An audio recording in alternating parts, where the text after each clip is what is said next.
everyone, and welcome to All the Cards on the Table. This is an all 12 signs video for the new moon in Aquarius that's happening on the 21st or 22nd of January 2023. My name's Chloe. I work with astrology, card divination and energy work. As you can see, my hands are moving around right now. That's independent of my conscious thought. I channel through my body, and this is I'll give a quick intro of the astrology and the tarot that I pulled in my in-depth guide to this new moon. If you're interested further of what came up during that reading, please go check it out. It's quite long, so I recommend if you don't have the time of watching it at a faster pace. And yeah, there's a lot in that video, and I won't go through all of it in this one because this is just a short summary of what's happening. And I just want to say thank you to everyone tuning in, and I hope we're finding you well. Sending all my blessings to you. So this Aquarius new moon. This Aquarius is ruled traditionally by Saturn, and Saturn is currently in the sign of Aquarius. We won't have Saturn in the sign of Aquarius for another 30 years. The next new moon in Aquarius with Saturn is in 2050. Now, interestingly, this new moon, we have Saturn conjunct Venus, and this is bringing together harmony and desire to be integral with our words in a collective level, to help us just give a bit of levity and kindness to Saturn in Aquarius.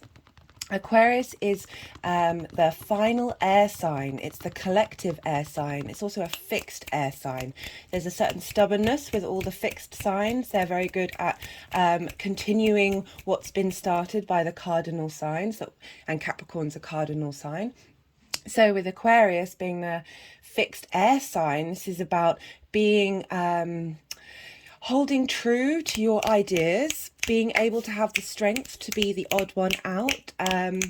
So Saturn can represent boundaries. Capricorn can be what's deemed to be inside the known structures, the traditional structures and Capricorn's an earth sign in the 3D reality. Aquarius is going the other side of that boundary, going out into the wilderness, the mental wilderness. So this is about unique ideas and concepts and the collective intellect.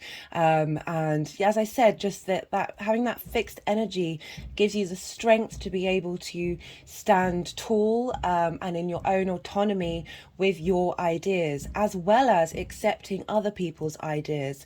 It's just more that they don't affect your own space. And we've been dealing a lot with mental energy, with Mars being retrograde in Gemini. That's asking us to hold space for duality and not throw the baby out with the bathwater, and enjoy the play of collecting information. So we've had a lot of air energy. This new moon is also activating the Saturn and Jupiter conjunction that we had at the end of 2020 on the winter solstice. We hadn't had a great conjunction between these two planets in an air sign for 200 years. We've now moved into that air cycle, so we'll have those great conjunctions for the next 200 years. We're also going to have Pluto moving into Aquarius in March. This is a big deal. This also hasn't happened for a very long time. We've had Venus move into a new Venus star point in Libra, and that hasn't also happened in a really long time. So we've got a lot of air energy, a lot of asking us to think differently. Aquarius works on using the traditional and the known and helping with that understanding of being able to create something new. So the tarot that came through, so we have Pluto conjunct this new moon. We also have a sextile. Sextile is an aspect of Venus. It's about bringing harmony and connectivity with Jupiter and Juno. Juno is an asteroid, and in mythology was the wife of Jupiter. So we have this masculine and feminine aspect coming together, conjoining and sextiling this new moon. So I see this is about, and it's in Aries, which is about the spark of life, the individual, that real sense of self, and not really giving a damn about what anybody else thinks of you, and bringing that into Aquarius energy, which also doesn't really give a damn, but also really does care, really cares about the collective and where we're headed and how we're going to survive.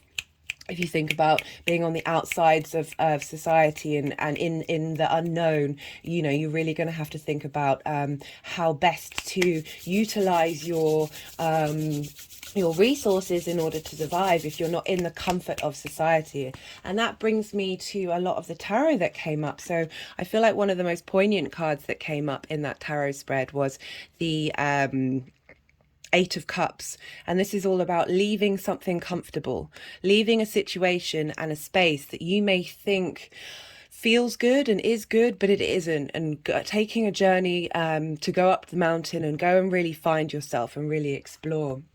We also, one of the final cards that came out was the Two of Cups, about bringing in harmony. This is the Jupiter and Juno aspect of harmony, of integrating self. It's my practice that we all have the masculine and feminine energies within us, as well as the neutral and the fluid. And it's about integrating these things together. And the more that we do that, the more we free up space energetically in ourselves to enter into the vast possibilities of abundance in the universe. And the more that ripples out into our collective.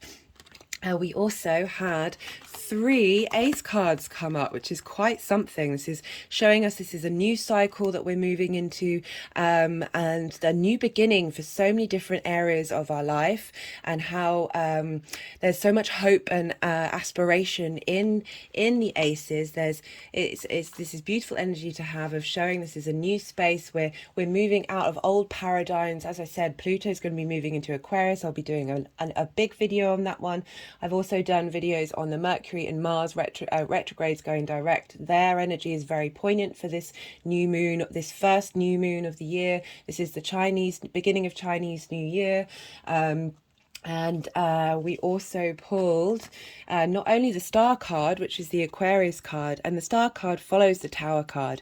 This is about the calm after the storm. This is about getting back to the inner self and the inner space. It's also the link between the galactics and the 3D, the ability to harness those elements and wish upon a star. She's unclothed. She is her true self. This Aquarius is very much about being authentically your true self and acknowledging other people's ability to be authentically their true selves. We have the High Priestess and the Magician. This is powerful creation energy. This is deep intuition. This is bringing together wonderful elements in order to help facilitate these new beginnings, these new ways of looking at things, building on top of what we've already learnt before. And finally, I want to mention the Justice card. The Justice card is about finding compassion and fairness. This is about being able to operate from your heart space in a mental way. I feel like sometimes this is like the polarity between Leo and Aquarius, which opposite each other, of bringing together the coolness, the intellect, the higher perspective of Aquarius with that warmth, that desire to shine the light and bring up and raise up the people around them, with Leo, which is rules the heart, and is also ruled by the sun. So it's really about being able to find some mental clarity and peace and balance within your own perspective. So that's a little summary of what came up in the tarot. As I said, this new moon is conjunct Pluto.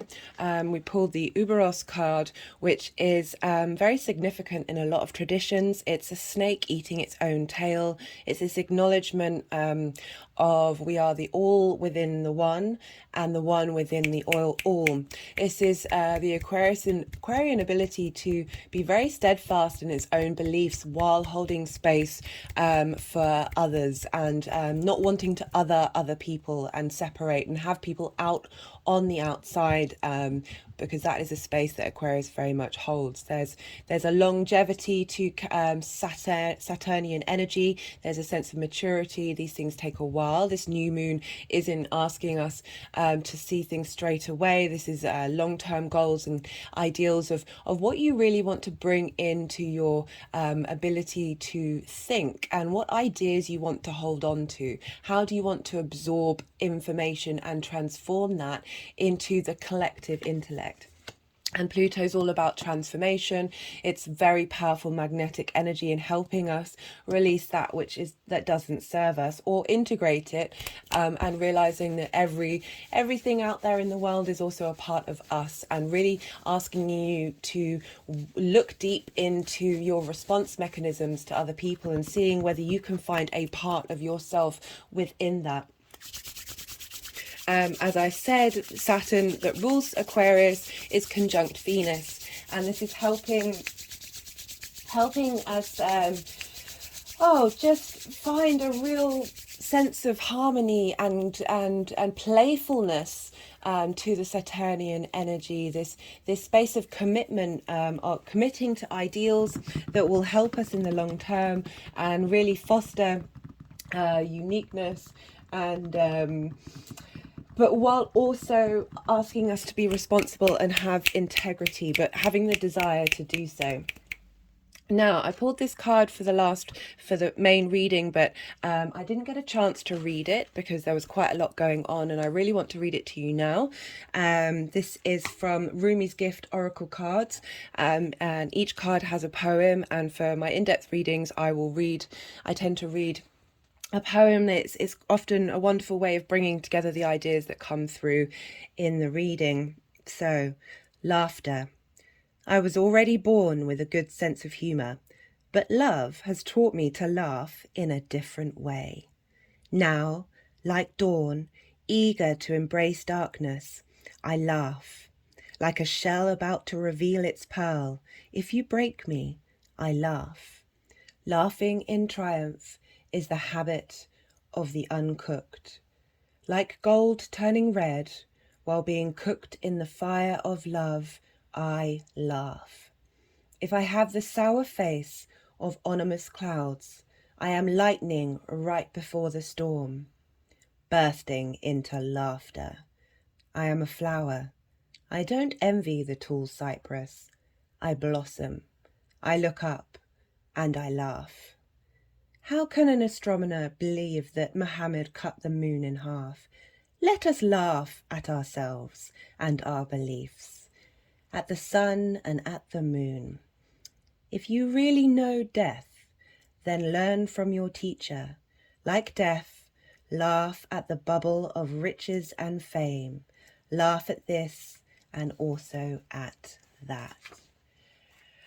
Now, this brings up so many things. It's talking about being able to find that that joy, that sense of Venus in the very serious times that we're in, realizing that all things do pass, and to hold space for the negative and find a teacher within it, find love within it, and be able to grow from that space of abundance. And being able to, as I said, being able to laugh at our own ideas and laugh at the ideas of others and laugh at every single concept that we have in order to free up space to sort of explore other narratives and explore different ways of thinking. And I also like that it said, I am the lightning right before the storm. So I also often read from this book, Sabian Symbols, A Screen of Prophecy. And I, again, didn't have a chance to read what degree the Aquarius New Moon is at. So I'm going to read it to you now. And we round up with the Sabian Symbols. And this new moon is at 1 degree and 32 minutes. So we round up at 2 degrees of Aquarius. An unexpected thunderstorm. Theme: the probability of the improbable. This symbol speaks to potential and to the fact that there are some things in life that individuals simply can't control.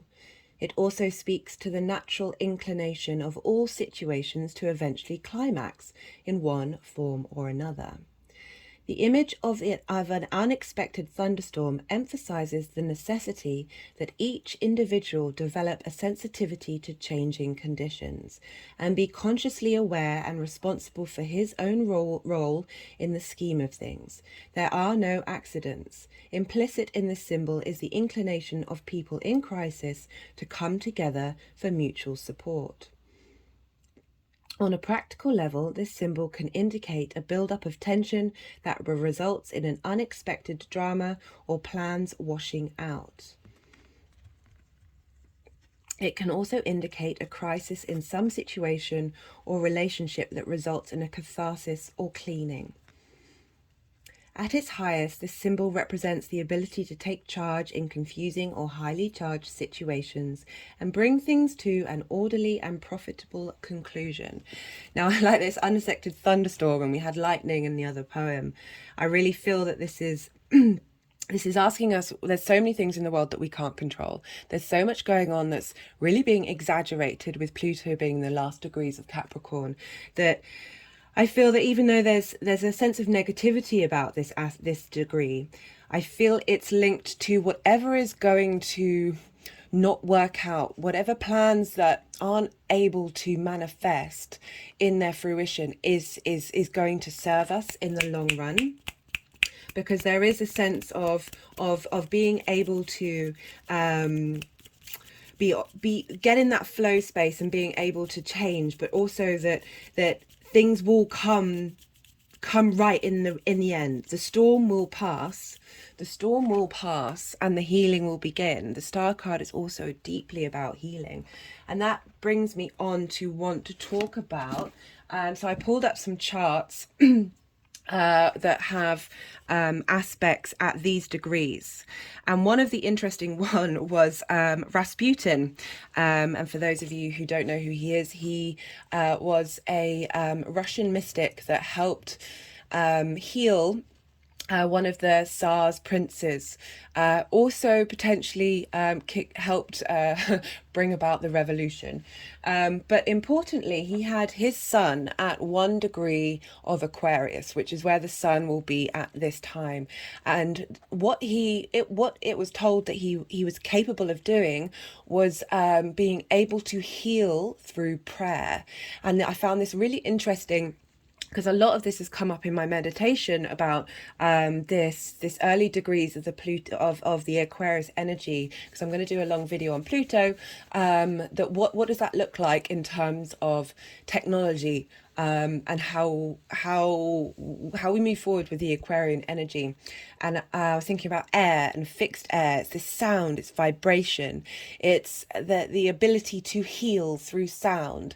And we have with Rasputin and his prayer that our thoughts and our words have great power, and the ability, when we come together collectively, Aquarius is a collective energy, in prayer, and that's not linked to any religion, it's just about intent, and also any kind of sound healing that we're capable of, that these things will have great power now, but I feel like they're going to be magnified when during this new moon, and moving forward with Pluto moving into Aquarius. So during this new full moon, you want to look at maybe playing some chakra healing energy work, sounds, some Tibetan bowls, some binaural beats, certain frequencies, whatever works for you, your favorite song that really gets you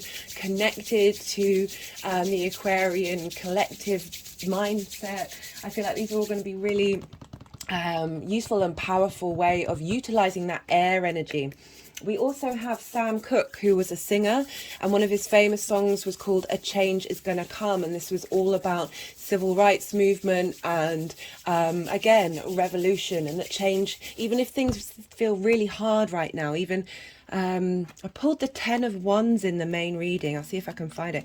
Even if you think things are really hard and there's no way out, there's always space. There's always space for change, because the world is constantly in change. We are constantly in motion. And there's always the possibility for change. We also have Michael Foucault, who was a French philosopher, and really importantly, and this card is so important for that one, he had his moon at 0 degrees of Aquarius, and his main work was the relationship between power and knowledge, and how they have been used traditionally by hierarchical structures to control us socially. And he also delved into sort of what our emotional response mechanisms are to that power, and he really brought that to light. And by doing so, it helped us contemplate as an individual how we want to give up our power, and do we want to give up our power to these structures. Aquarius is a very independent sign. It's very autonomous. I feel like both Leo and Aquarius have this in common, and it's one of the things that they're able to connect with. So the Ten of Wands is about burden. It's about not necessarily even having just your own burden, but the burden from everything else, the collective burden from other people, and being completely burnt out and not being able to see the wood for the trees. And the great thing about this came up in the reading is that 10 means this is a changeover. This is a state that we're moving through and moving past. Woodrow Wilson also had his moon at the early degrees of Aquarius, and he helped set up the League of Nations, which turned it into the United Nations. And this was about trying to establish global peace. It's about putting an intellectual idea out there about everyone collaborating and striving for peace. Whether that hasn't necessarily worked, but we can at least try for it. We also have David Bowie, who has his ascendant at 3 degrees Aquarius.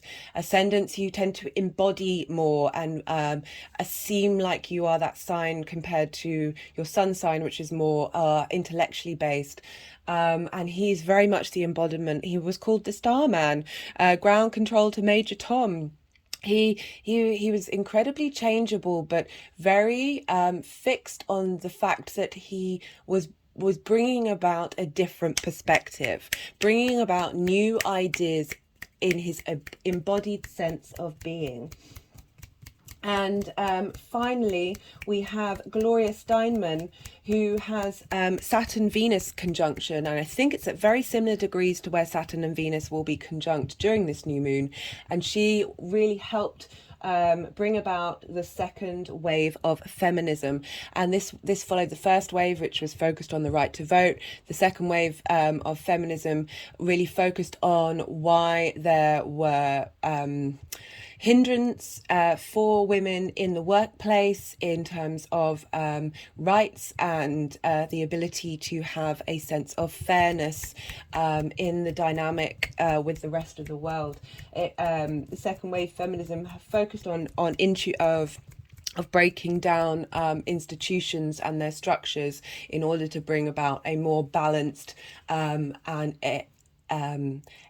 equitable way of practice. So that's incredibly Aquarian energy, and you see that Saturn, which is about the other side of the institutions, the other side of the structures, and having a long-term effect with how women are perceived in those institutions. So it's that transformation energy that we have with ideas and concepts. Right, so we can look back to the Aquarius full moon that happened on the 12th of August 2022, and Saturn was retrograde then. So we've gone full cycle, but now we have Saturn going direct, so things are able to go into motion a lot further. We have this powerful energy from Pluto, but I would look back to what you've learned and what you've assimilated and what wisdom you've drawn down since that full moon. Full moons tend to show a light on things. In my full moon video, do go check it out if you're interested. I very much felt like Saturn was helping us give the blueprints to where we want to be headed, giving us just the vision. Full moons is when the sun is shining all its light on the moon, so that vision from the sun into our unconscious, helping us sort of navigate how we want to move forward. And this new moon is continuing of that cycle, and helping us plant seeds of how we want to start creating what we've been revealed and how we want to operate long term in terms of our mental structures and how they They help us move about in the world long term in a collective way, with that responsibility and integrity, both to ourselves and to those around us. Right. I hope you found that interesting. And now I'm going to move on to pulling the cards for each rising sign. I work from a whole house system. So it was your first house in your natal chart is your rising sign. The astrology will match that. But do look to your sun, moon, and any other planet or point in your chart, because the tarot may also connect. You may glean something from the tarot on that basis, but the astrology won't match up. I hope this helps. Aquarius rising. How are you doing, Aquarius?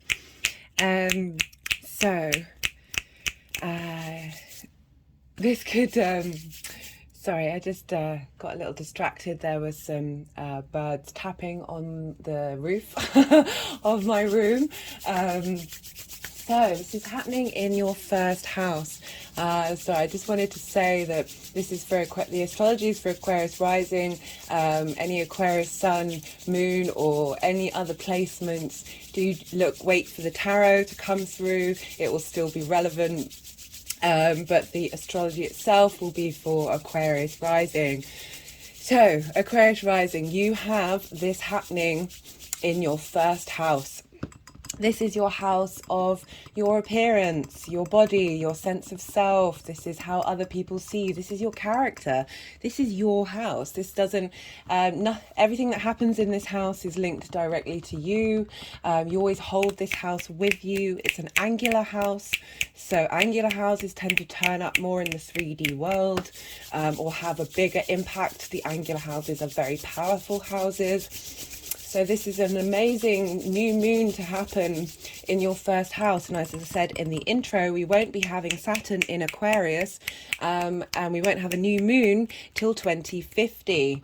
So this is 30 years away, 28 years away until we have this again. This is really long-term goal planning, establishing seeds that you want to put in of how you want to be seen, how you want to see yourself, how you want to treat your body, how you want to move forward with your character.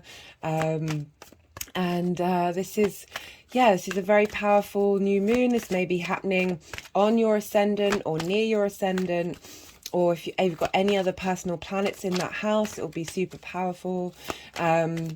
We also have Venus there, which is helping bring some beauty and some harmony to that space, and really facilitating something that you want to change, something that you want to grow and bring into fruition. We also have, okay, let's pull a third card for you, Aquarius. I was only going to do 10 cards. So you've had Saturn go through your first house. Saturn is at 24 degrees. When Saturn goes over your ascendant, this is a very powerful time. It's one of the main transits in someone's life. So you may have been feeling it on a physical level. This might have been quite dramatic, or you've been doing Saturn's work and it hasn't been affecting you in the same way. Okay, so we pulled the Three of Swords and the Tower card, and they've just wanted to be hidden off camera. I feel like this is about the experience of Saturn being in your first house that can lead to tower moments.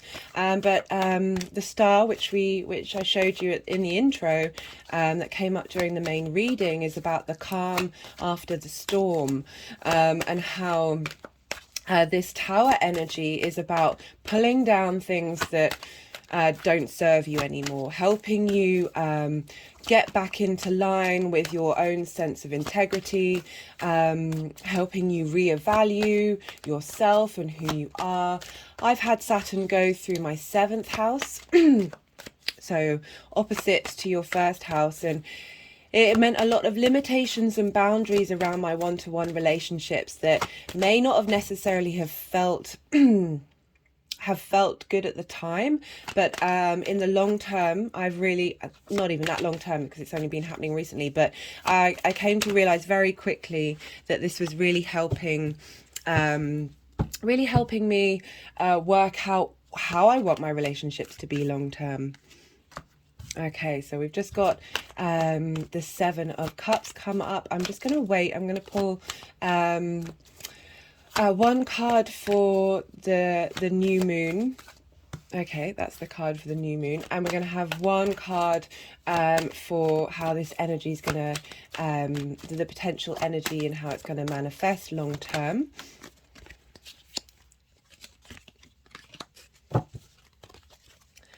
Okay. That card kept wanting to come out, but I don't think it's the main card. We pulled the Nine of Wands, and this is about being through the battles. Okay, it's wanting to go. Yeah, Aquarius, you're getting a lot of cards with this one. Being through a lot of battles there. You can't see it's off camera, but they wanted to stack in this way of this sense of mental pain and frustration, and having gone through lots of battles, but being very loyal to your cause. And the Tower movement, moving through and helping. What I like about the card that came up was the Seven of Cups, is this is a very dreamy card. This is lots of choice. This is a space of fantasy. This is the ability to relax. Like, it's very different energy to the cards down here. Honestly, they are just out of shot. But I've got a piece of selenite as a boundary there, so I do feel boundary. Just had an energetic release as I said that. That this is because this is right at the beginning of Aquarius. We're getting a new start, a new space of moving, of getting support and heart support to. Okay, nice. Let's see if it wants any more cards to come through. So the Chariot card just flung out. Okay, so you're getting quite a reading here, Aquarius. So the Chariot card, this is a powerful new moon, so I'm not surprised. The Chariot card, especially in the first house, having Saturn go through there, that's going to be intense. And as a fellow fixed sign rising, we're all going through it, and then we're going to have Pluto move in. I think you've got to laugh this year. It's all for the best, guys. So the Chariot card is a card of victory. It's about finding internal balance, about facing the storm and moving through it, and having the knowledge. You know, he has the moon on their shoulders, and the stars representing their understanding. Also the zodiac signs in the belt. It's about understanding the workings of what's going on around you and being able to move forward with victory. And it's a fast energy, fast moving pace.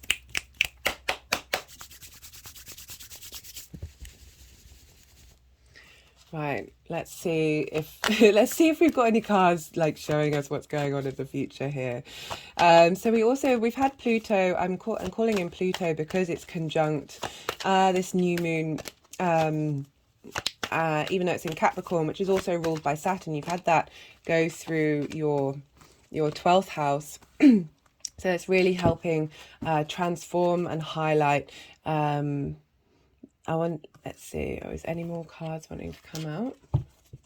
So this is very, very interesting because this was one of the main cards that I focused on in the intro that got pulled in the in-depth reading. And for me, it's quite Aquarian energy. It's moving past this comfortable space. Arguably, the world that we're living in is very comfortable, but it's not sustainable.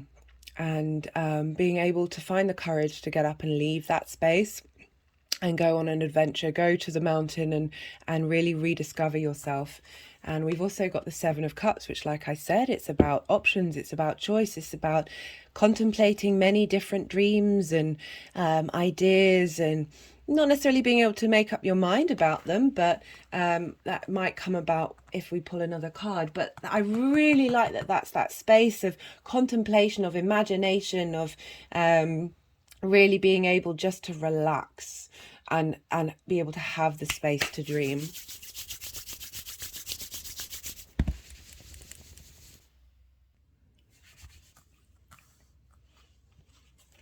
Right, I wanted some more card, one more card. Let's have one more card for the future energy for this new moon for Aquarius rising.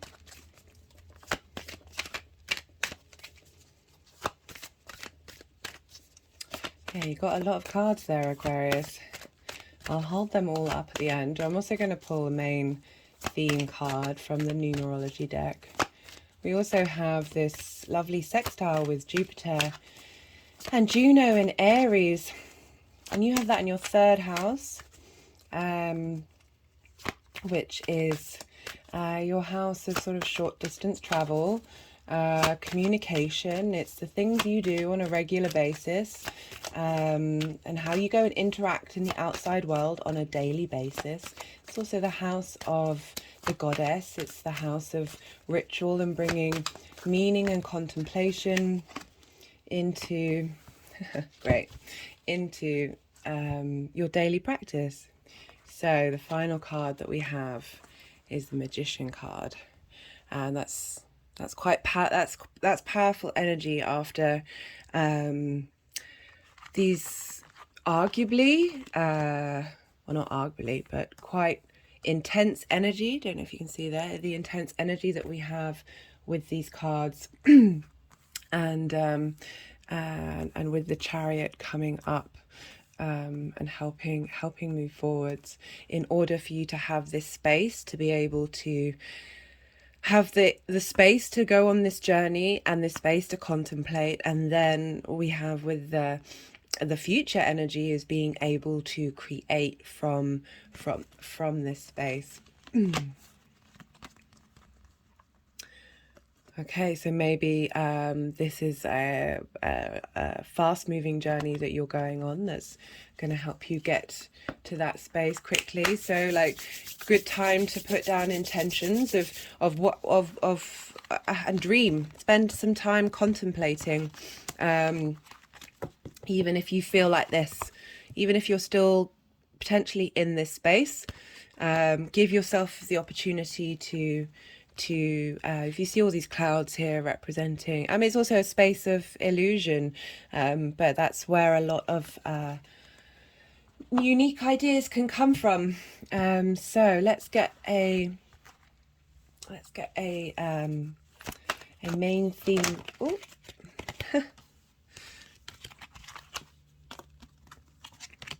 So we pulled the happy ending card. When Saturn leaves a sign or a house, it's both for me because I work with whole house systems, but whoever's watching might not do. Tends to leave a gift, and so I'm really liking that this is coming up for you, Aquarius. What a great way to start the readings. What an interesting spread that we have here. I hope that helps, Aquarius, and be well until we meet again. Capricorn rising, how are you doing? So I'll be going through the astrology that links to all of you, or those of you who have Capricorn rising, and rising is in the first house, in whole house, the whole house system. And so the astrology will follow that, but please do check out your sun, moon, or any other planet and aspect for the tarot. And also I've had a lot of feedback, and it's certainly my experience that what we have every sign in our natal chart, and so these energies affect us in different ways, and they are all available to us. So it's interesting to see that people correlate with checking out lots of different aspects in their chart, and I hope this finds you well. So Capricorn, you have this new lunation happening. I don't know if that one on, no. We have this new lunation happening in your second house. This is the house, this is a resources house. This is your resources. This is what you value, what you've accumulated. That can be both physical or mental. You know, with Aquarius, it is an air sign. So it's just the things that you've kept hold of over time. It's also the house of your manifestation. This is your income, how you make income. And this is such a powerful new moon to have in this space of bringing in a new framework, or establishing and elevating an already present framework to help help really ground. Well, I say ground down, perhaps that's because you're Capricorn rising, help you bring a sense of clarity and perspective to what you value, and how that interacts with the collective, and also how we're moving forward into the future. This is as I said, a very powerful new moon. It's conjunct Pluto, which is in your first house. So you've been going through this transit since 2008. Pluto will be moving into Aquarius in March, but it will dip back down into Capricorn until it goes back into Aquarius fully in, I think, December 2024. So you've got this energy. You've been going through this energy of transformation, of grief and loss, and understanding the cycles of our existence, and how sometimes we need this big push from Pluto to help us let go and grow and evolve and move on to the next cycle. So this will be moving, as I said, into your second house. So I feel like this new moon is a good time before Pluto does that, is to set those intentions. Yeah, I was wondering why none of the cards are coming out. I obviously wanted to do some energy work for you, Capricorn. Where was I? Yeah, so this is a good time to put new intentions and sit and contemplate during this time. See what comes up during meditation. We received the High Priestess in that reading, so arguably it's about sitting and receiving new ideas and new concepts to help you. Maybe you've got a side hustle, or you're a small business and wanting to boost that cycle of your life. This is a good place to do it. Also, because we've just had Mars going direct in Gemini, which is in your 6th house of work and health and habits. Like, this is a good trine between the two to help facilitate long-term goals, and like enjoying the play of being able to do multiple things with Gemini. I like that energy for you. You also have this with Libra in your 10th, which is your career. So we've got a grand air trine potentially going on if you've got any aspects in Libra that are really facilitating a new producing opportunities and wisdom in this area of your life. You're the resource, in this area of your life where you bring about desires and intuition about how you want to operate in the world based on your values. That's so interesting. We had loads of cards just fly out for Aquarius, but they're not quite wanting to come out yet for you, Capricorn. They want me to talk a little bit longer, obviously.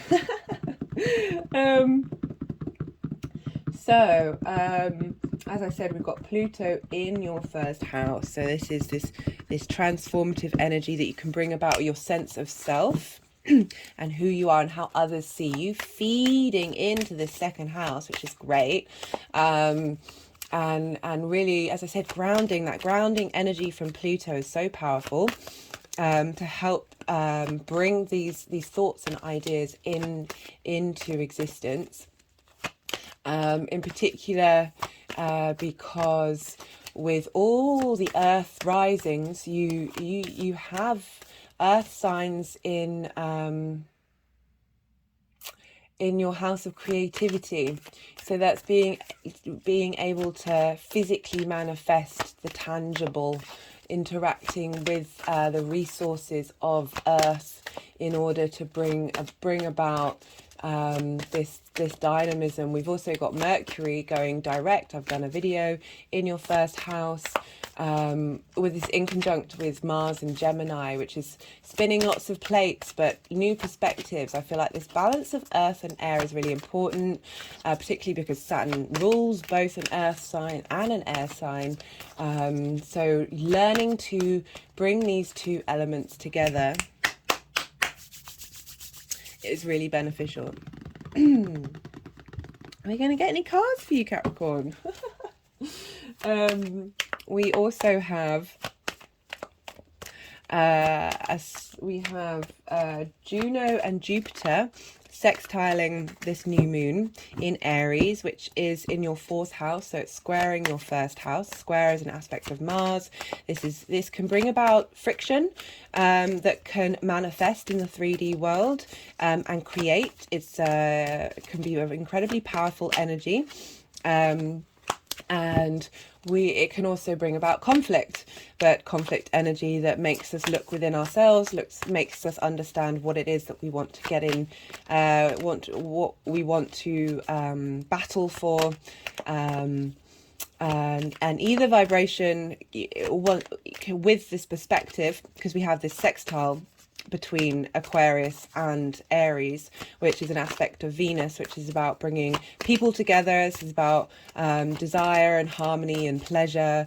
So we have this coolness of the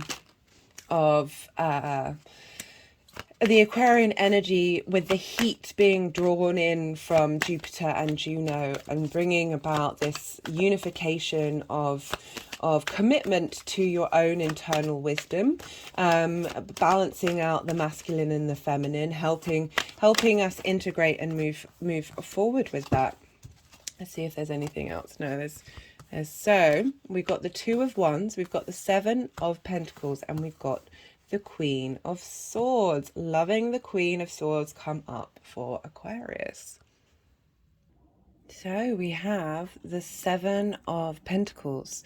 This is about doing the work, not necessarily seeing the results, but knowing that the harvest will come in. We then have the 2, this is a very clear spread, I really like this. Then we have the 2 of Wands. This is about you've done that work, you've done that work, and you're in control. And you're implementing your vision. The figure has the heart in their the world in their hand. Well, we should look at the world with love, that's for sure. And that they are. There's a sense of positivity in action, but a stillness to it. It's harnessing the energy of the ace to bring things into manifestation. There's also a hint with this card that there might be a sense of restlessness, because fire doesn't necessarily like to stay put. But with the grounding of the earth of your Capricorn rising, this can help maintain that fire. But I really love that this is coming up for the new moon energy, because it's really highlighting that the sense of leadership that you can bring into yourself, and the seeds that you can plant. But I feel like those seeds have also, they've been, as I say, with cycles of the moon, they are in continuation of each other, linking the full to the new to the full, and the full to all, and round and round and round and round we go. This is about making calculated risks. This is about being sure of what you're doing. And the long-term energy for this is the Queen of Swords. I love this. There's a coolness to the Queen of Swords, but she's been through some stuff, and if you notice, her head is above the clouds. She's gone through the trouble. She's gone through the insecurities, and she's come out the other side. And she's sure of what she thinks and what she's doing, and she knows how to implement a sense of logic into her way of being and how she communicates with the outside world. There's a surety with this Queen of Swords. So let's pull they obviously want to do some energy work for you, Capricorn. I just had an energetic release linked into the heart chakra. So even though we're doing an Aquarius New Moon, it is opposite Leo, which rules the heart, and it highlights how, even though logic and perspective is incredibly important, operating from a heart space helps us achieve the goals that we want to achieve. Right, let's get the general theme for you, Capricorn. Let me put these cards here for you to see.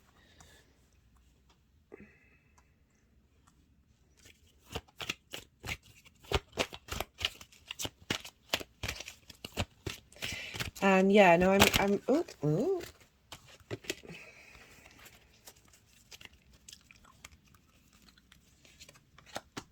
Okay, I wasn't sure if that was the card that wanted to come out. So we've got the love card. That's really lovely. Lovely love card. I feel with this being a second house new moon, that this is linked into how you value self and what you value, and these things needing to come from a place of love, and you needing to give that place of love back to yourself, and that from that space will ripple out.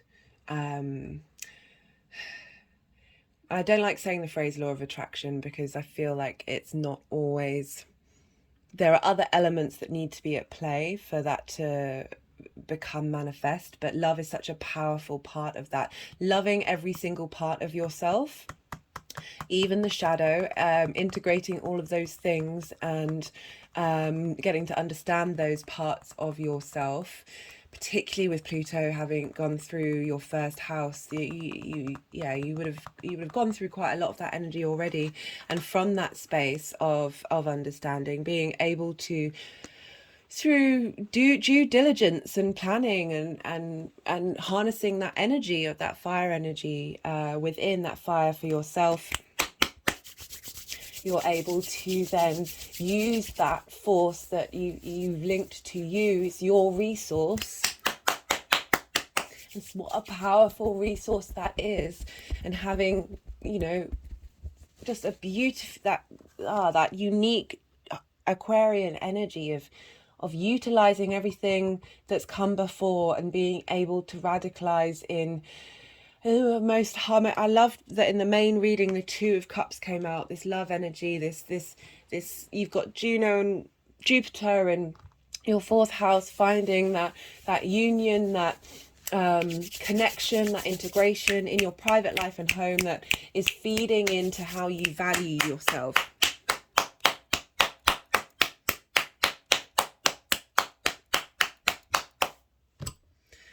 Okay, Capricorn, I hope that helped, and be well until we meet again.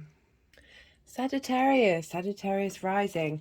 So the astrology that I'll be going through is linked to people who have Sagittarius as their rising sign, which is the first house. But please do listen for sun, moon, or any other planet or aspect. We have all the 12 signs in our natal chart, and often, from my own experience and experience of others, we resonate with the tarot that comes up, and even the astrology. Like it's quite powerful, the ability to draw wisdom from these things, and especially through a lot of the channeling that happens.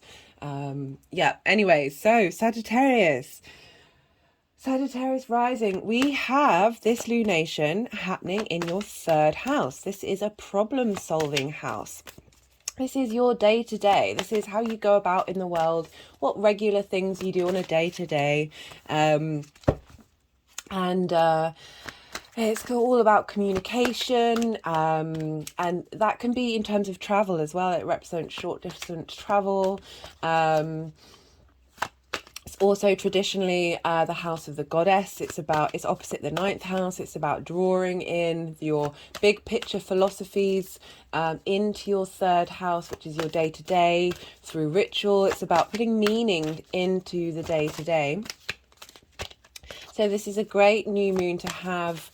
This is Aquarius sextiles your ascendant. So you have this aspect of Venus, which is about harmony, desire, pleasure. It's about bringing people together. It's about, there's a diplomacy with Venus, bringing these elements of air and fire together, getting them to work together in a way that benefits you.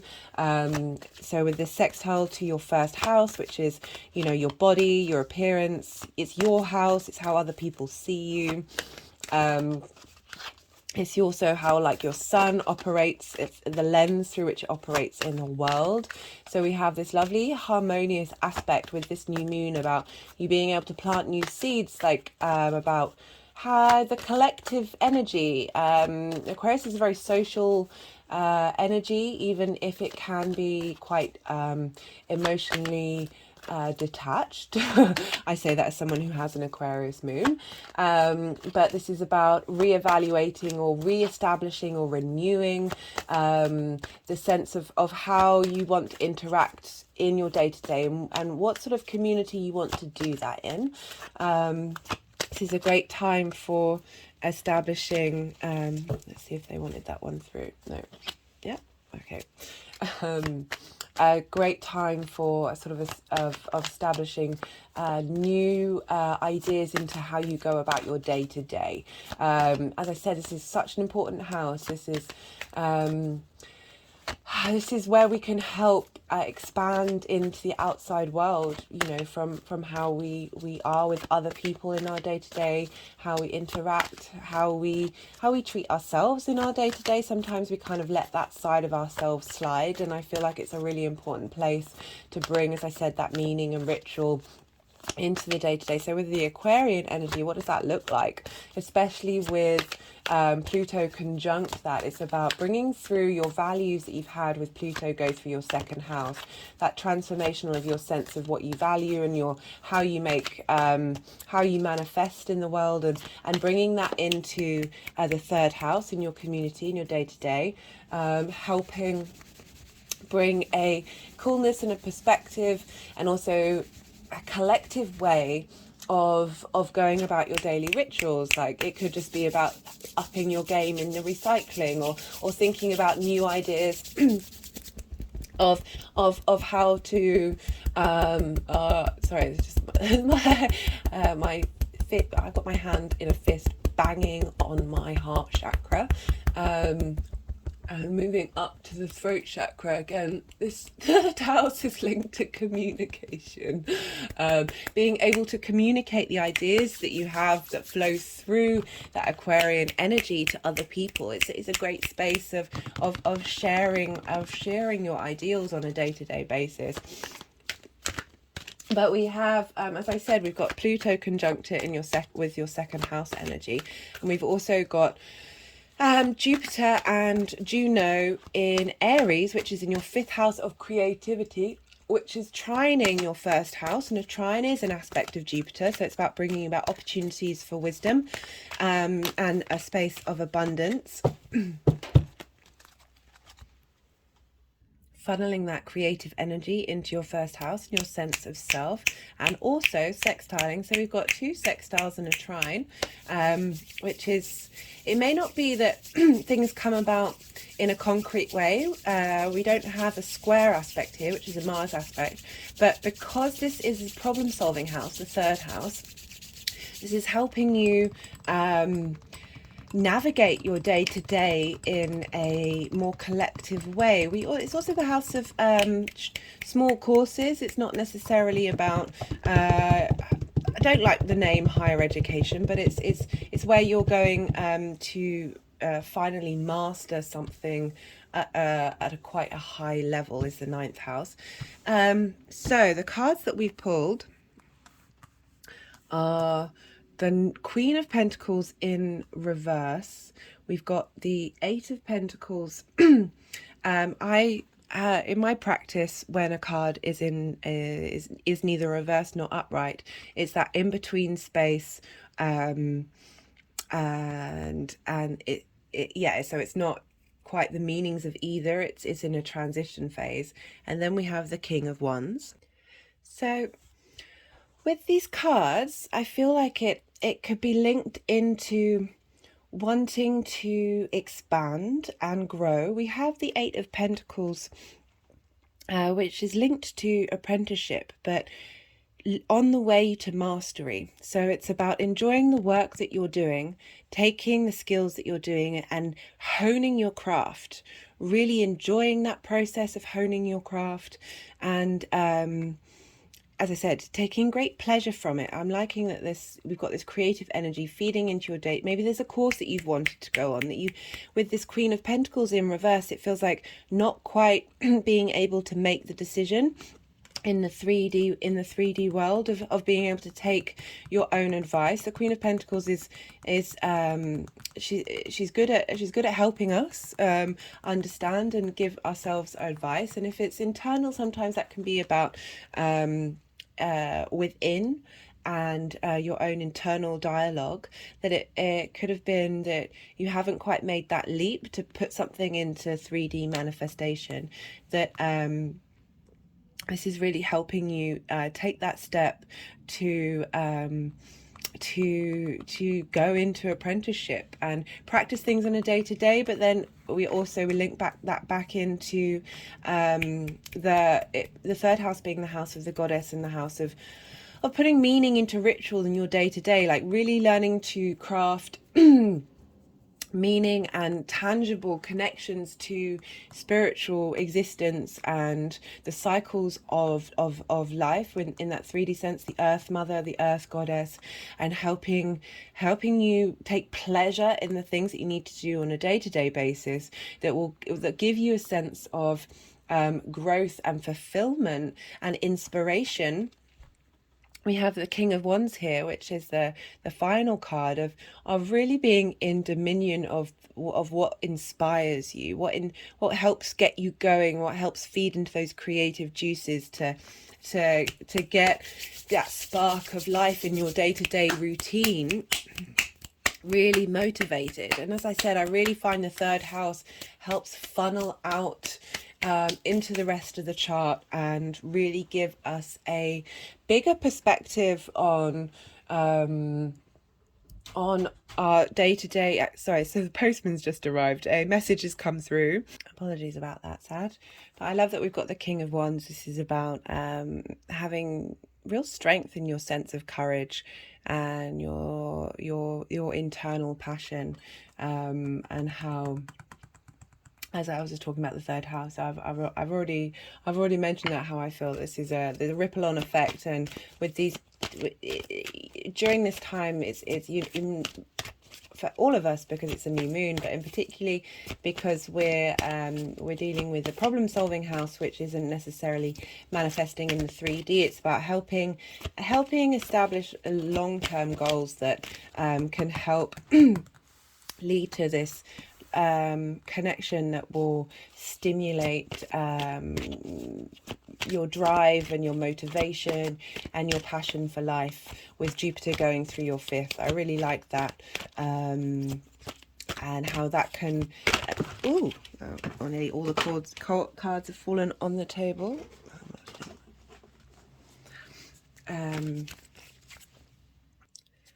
So let's see what overall theme is going to come up for you, Sag.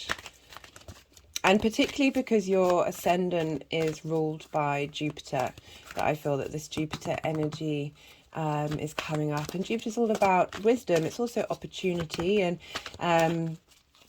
in some traditions, it can be linked into a partner coming in or a guru coming in. Perhaps on this course, or someone you meet in your day-to-day. is going to come into your life to act as that guru, act as that bestower of wisdom through your 5th house. Let's see what main theme wants to come through. Yeah, I've noticed sometimes that the cards really don't want to come out if the energies want to do a bit of energy work for you. So they don't seem to care if my videos are 2 or 3 hours long.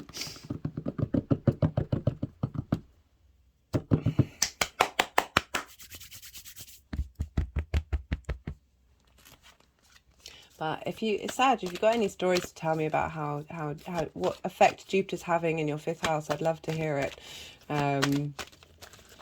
Yeah, it could. Yeah. No, so I was just, it's an interesting combination of cards. But I like how the energies move the Queen of Pentacles upright. I feel that's after, you know, even though that was past energy, it's now been flipped up. It will be flipped upright, which is, you know, it's we've got this drive and passion and the ability to manifest in the 3D world.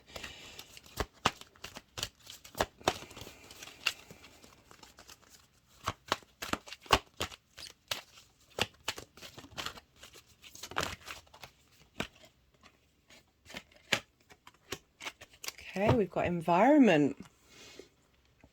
So there's going to be a shift, or you're asking for there to be a shift, and this is going to help you move forward. But again, the 3rd house is very much about your environment, your surroundings, and it's interesting to see that come up and correlate with that. You'll take pleasure from your environment that you're in, or needing to set seeds for that to and take space to engage with that. I hope that helps, Sag. Be well until we meet again. Scorpio rising. So the astrology will be based on those of you who have Scorpio in your 1st house, which is the rising sign where your ascendant is.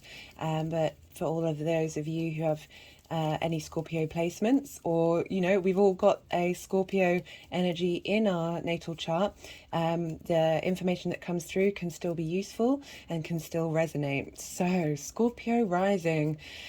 This lunation is in your 4th house. This is your house of private life, home, your roots, your foundations, your ancestors. And this is squaring your ascendant. So square energy is an aspect of Mars. This can produce friction, but friction can help us bring things into manifestation, but it can also produce conflict, and through conflict we learn and we grow. This is an angular house for you, Scorpio. For angular houses, which is the 1st, 4th, 7th and 10th, these houses are very powerful and can manifest in the 3D realm. So you have this new moon happening in your 4th house. This is about setting intentions about how you want to elevate your private life, how you want to elevate your home, what you want to either build on or transform. This is a very powerful lunation with Saturn there. It's about long-term integrity to yourself and the collective. This is about new and novel ways of thinking, of being. This is holding space for... Okay, that card wanted to come through as the 2 of Wands there. Just put that there for you to be able to see. Okay, no. And I do like it when the energies put me in my place. So as I said, this is a square action. This is about helping, this is bringing momentum and movement. We also have the energy of Pluto coming through, which is also a Saturn-based sign with the in Capricorn, which is in your third house. This is your day-to-day. This is about communication. This is the house of the goddess, bringing ritual into your day-to-day. And this energy is being funneled into your private life and helping you, whatever you've learned while Pluto's been going through Capricorn since 2008, helping transform and bring what you've wanted to take from more traditional aspects of your grounded traditional aspects of your life, and bringing that into your home for transformation. We also have we have Jupiter and Juno conjunct in sign of Aries, which is your 6th house of habits and routines.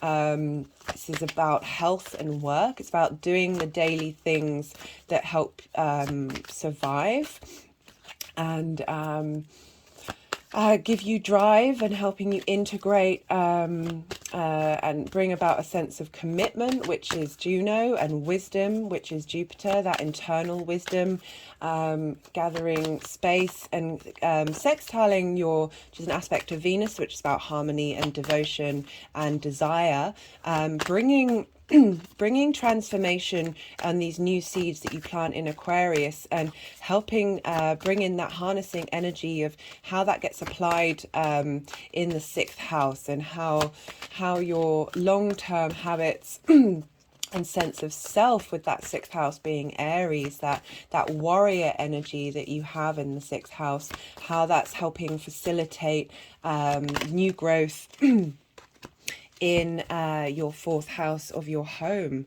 Okay, so let's see where these want to go.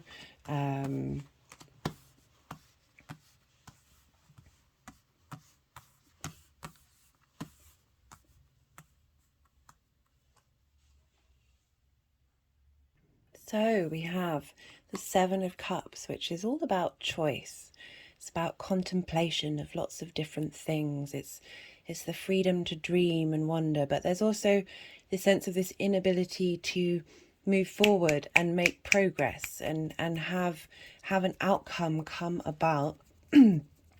And but it's this space of finding gratitude in that there are options out there, even if there isn't a result. But what I like about this is that the next card that has come up is the 2 of Wands.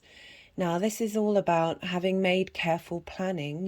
You're able to draw in a positive result. This is about harnessing the energy of the Ace, and being in a space of control and balance. That you see the figure has the whole world in their hand, and I like that it's heart-shaped in this deck, because it's really implying that operating from a heart space in contemplation of the world and how you operate in it, that positive things can come about. And to follow, we have in the where the energies will take us is this Strength card. This is about inner balance. This is about harnessing our desire, our instincts with our mental clarity. And this is the Leo card, which is in opposition to Aquarius, and reminding us to laugh and to play at perhaps situations that may not have come to fruition in the way that they have. But this is a card of don't give up, of finding that internal strength and finding the ability to continue. It's a positive card, and it really highlights inner dominion, especially in the 4th house. Maybe that you in your private life you haven't necessarily you've been exploring different ways of operating in your home, and contemplating how you want your home to be. And with that contemplation, we've had planning that's helped bring about manifestation, and with that we have the internal strength that will then, as it's from a heart space, but with the logic of Aquarius, ripple out into the world of having that, having your home as there's strength in your foundations. So in particular with Saturn moving through the fourth, there may have felt like restrictions and boundaries and no's. But Saturn's all about timing, and Saturn will be leaving your fourth house in, I think it's the 3rd of March. And when Saturn leaves a sign, he offers a gift. And I love that the Strength card has come up. That's a great card to have in your fourth house. Really giving you the fourth house, as I said, is your foundations, your base. It's your ability to ripple out into the world. We also have this linked to, as I said, your sixth house, your ability to put into practice that fiery Aries energy of being your own defender and helping give motivation and strength to commit to your health and commit to the work that you do. And there's good results coming through with this Two of Wands.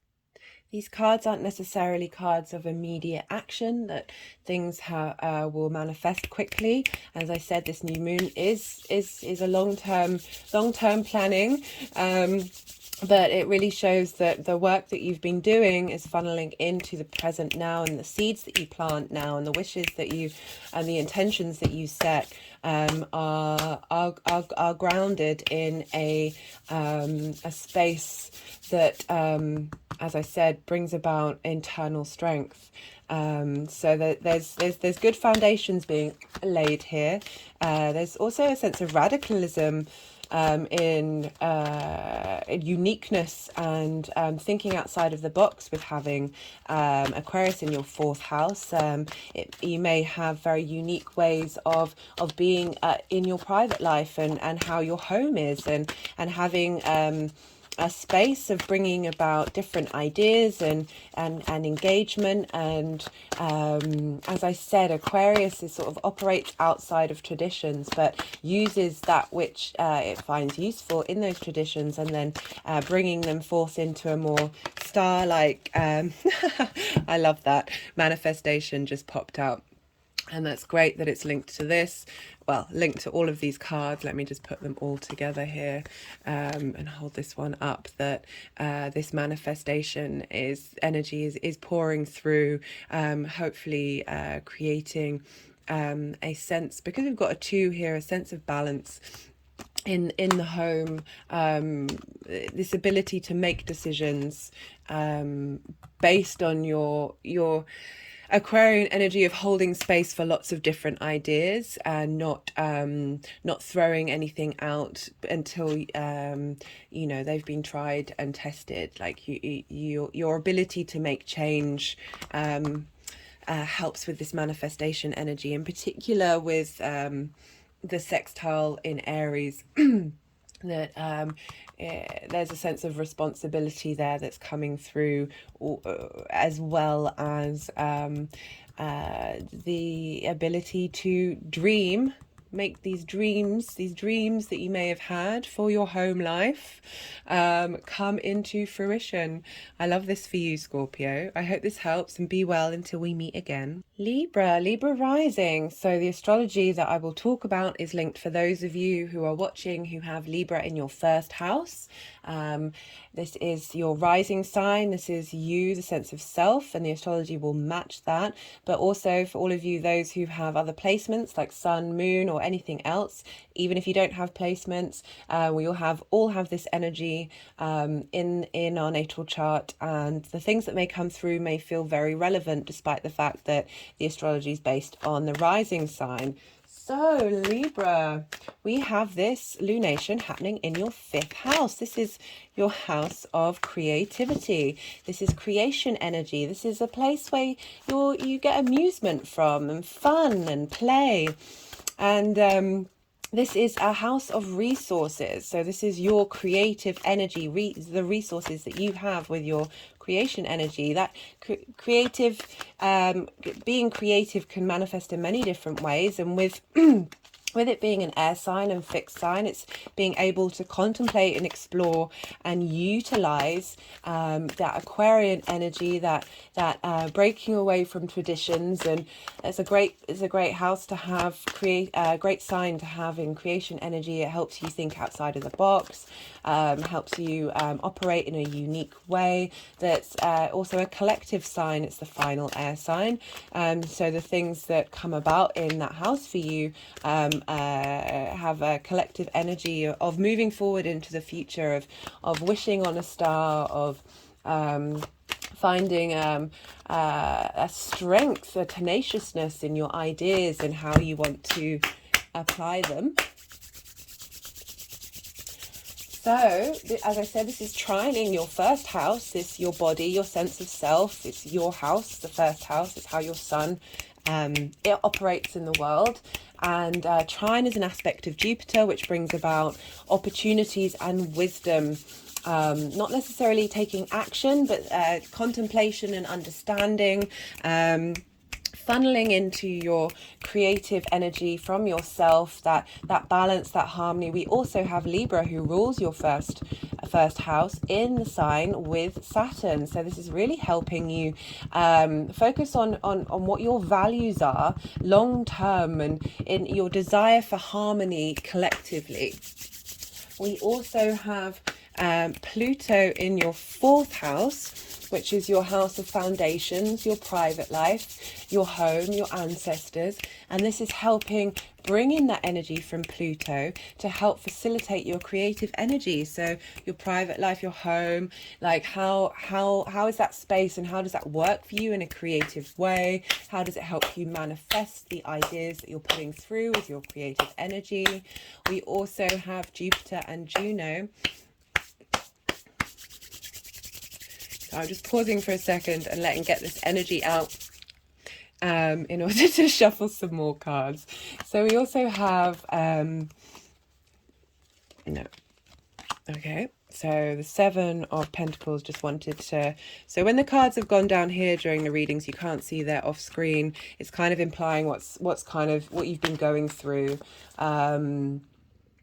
With that Saturn energy going through Aquarius. And the 7 of Pentacles is about putting the seeds down, doing the work, but not necessarily seeing fruition. So maybe you've been doing some creative stuff during this period of time, but with Saturn there may have been a sense of limitations, but those limitations are only to help you reinforce your integrity and what you really value and your responsibilities for yourself.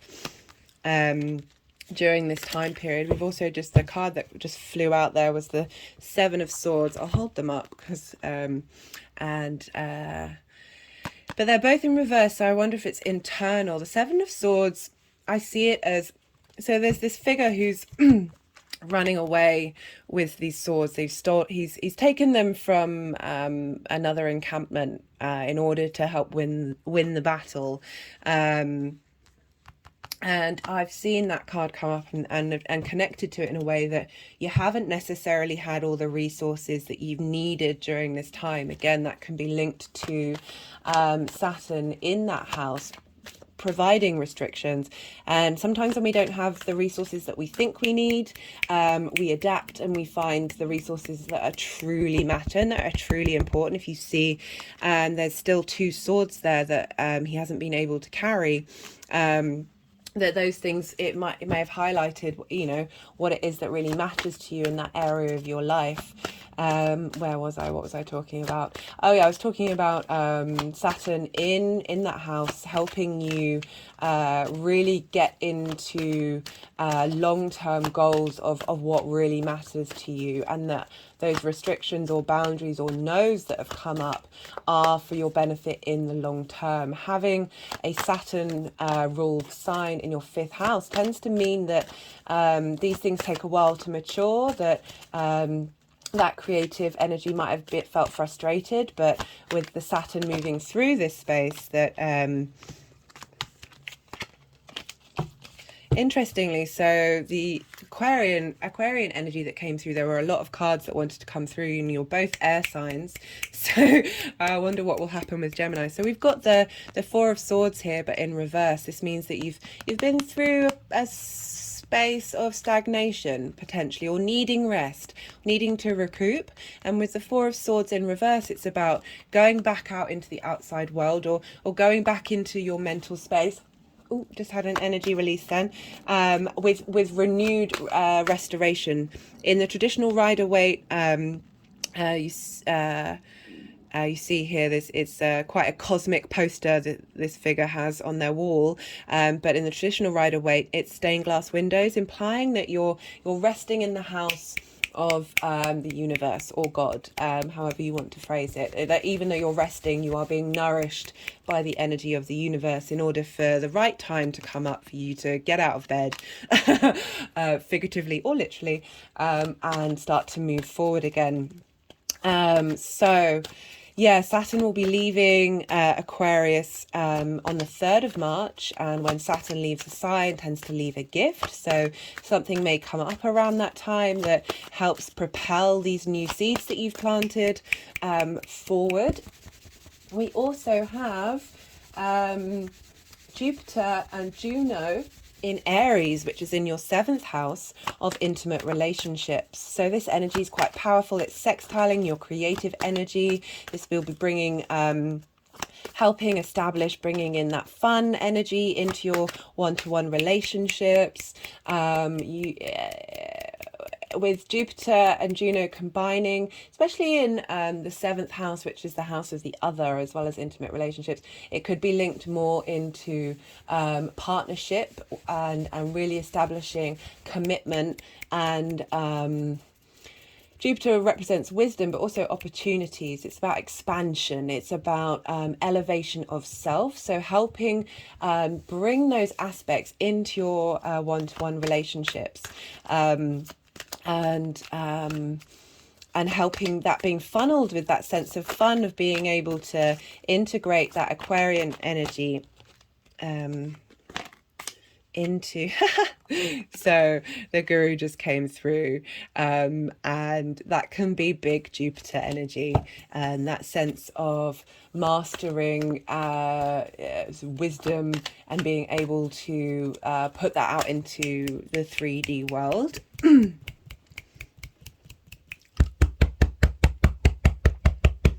So my hand is just tapping on my heart chakra,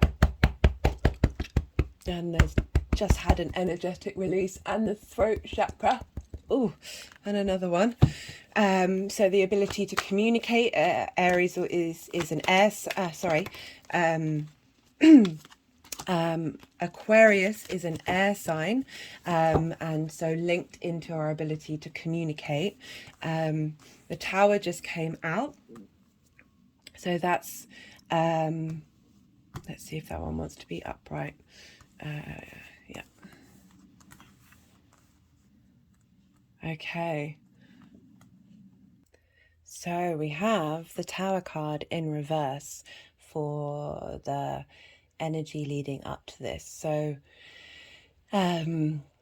it's, we've had Saturn in Aquarius it was December 2020, so it'll be around just under 2.5 years. And the tower upright means structures falling down. That which needed to go is getting broken down, but it's quite a dramatic card. It's a Mars card. But the Tower in reverse is about rebuilding. So you may have gone through that Tower moment, and now you've spent that time rebuilding what it is that you care about, how it is that you feel and think when it comes to your creative energy, how it is that you enjoy yourself, enjoy your space around you. It could also be linked to children, but I'm loving the other two cards, especially because we've got this energy of Jupiter going through your 7th house, and it's linked in with the Pluto in your 4th house, which you've had since 2008, which is about really transforming your private life and your home and what it is that you care about in that space. Because the next card that we have is the Ten of Cups, and this is one of the most positive cards in sorry, I wanted this hand to sort of do work on the heart chakra, which is why my hand is shaking right now. The Ten of Cups is one of the most positive cards in the tarot. This is about really holding space for you know, wanting long-lasting love, health, and good fortune, a place of genuine serenity. And you see there, we've got a family there who are happy in their environment. And again, this being linked to creation energy, this is so important. It's about creation energy can manifest in any way. It's the real, this is a resources house. It's your resource. It's so powerful. It can come about in any form. You know, we have such a limited idea on what it is to be creative, but it's everything we do. And really asking and setting intentions and bringing about this space of abundance for that creation energy. And because it's feeding into your seventh house, it's that and with that sextile of needing that to funnel in, of bringing that sense of joy, that sense of happiness into your relationships, your one-to-one relationships. And because we have having that rebuild of the tower, you've been, seems like you've been spending the work, doing the work already, and now is the time to put down those intentions to help bring about this guru energy, which I love, and very much linked to Jupiter going through the seventh house of, as I said, having done the work and done the studying and learning and bringing about your own sense of inner guru. But that takes time to work on and establish that sense of that wisdom that's come through, that's going to help bring about this happy energy, this space of abundance and pleasantness, that what we need to move forward and really establish that is your own inner wisdom, and how you communicate with others, and what kind of communication you want from them, and the depth of the relationships and moving forward, and being your own manifestator with that guru card. Even if it's not wholly linked to Jupiter, it's coming up during this Aquarius moon about being able to put into practice these big unusual, out of the mainstream ideas that we have with the Aquarian energy of how you want to move forward in your life, linked to your private home, and linked to your one-to-one relationships. We also have, as I said, this trine to your first house, and we have Venus there, so it's really about giving a sense of harmony and pleasantness when it comes to the rebuilding, in order to create this mental space, this harmonious mental space in your house, in your fifth house, that's linked to your sense of self and who you are, and having that very powerful I really like in this deck it is the guru rather than the hierophant, because the guru kind of takes it away from hierarchical religious structures. I mean, and making it more that, in my personal opinion, we are all mini gods running around. We all have that sense of divinity within us, and the ability to okay, so change just came out, but they've wanted to put it here with these cards, implying that you're moving through this space. You know, this is linked in with the tower rebuilding. This is, you've been doing some internal foundational work that's not necessarily seen the results, but a change is coming. It's put it on top of change and wanting another card. So let's see what the final card is for Libra from this deck. I really like this for you, even though we've got the Ten of Cups, which is like a culmination. It's implying that the intentions that are being set down now is creating this space for harmony, even if you're not in a partnership, even though there's children in these pictures. It's about your own internal sense of self, that ability to be at harmony with all the aspects. Sorry, just having an energetic response to that. Harmony with all the aspects of yourself, enabling you to be your own guru. Okay, they didn't want another card. They did not want another card. So, fresh new start. But even though it's new beginnings, it doesn't necessarily mean that it's a complete radical change. It could just be a new level up of whatever you have been doing. This also may mean a completely new status quo. I don't want to limit or get people to be a bit worried when they're not necessarily wanting new beginnings, but I'm really loving this spread for you, Libra, and I hope this helps. Be well until we meet again.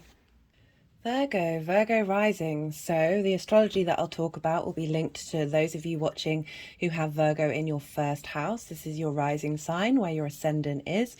And for those of you who have Virgo placements or just want to tap into the energy of Virgo, as we all have Virgo energy in our chart, regardless of whether we have placements or not, please do enjoy. You may get something from the reading that comes out and the tarot that comes out. So I hope these things resonate. So Virgo rising, we have this new lunation happening in your 6th house. This is the house of health. This is the house of work. This is the house of routines. You need to do work in order to have a routine actually be established.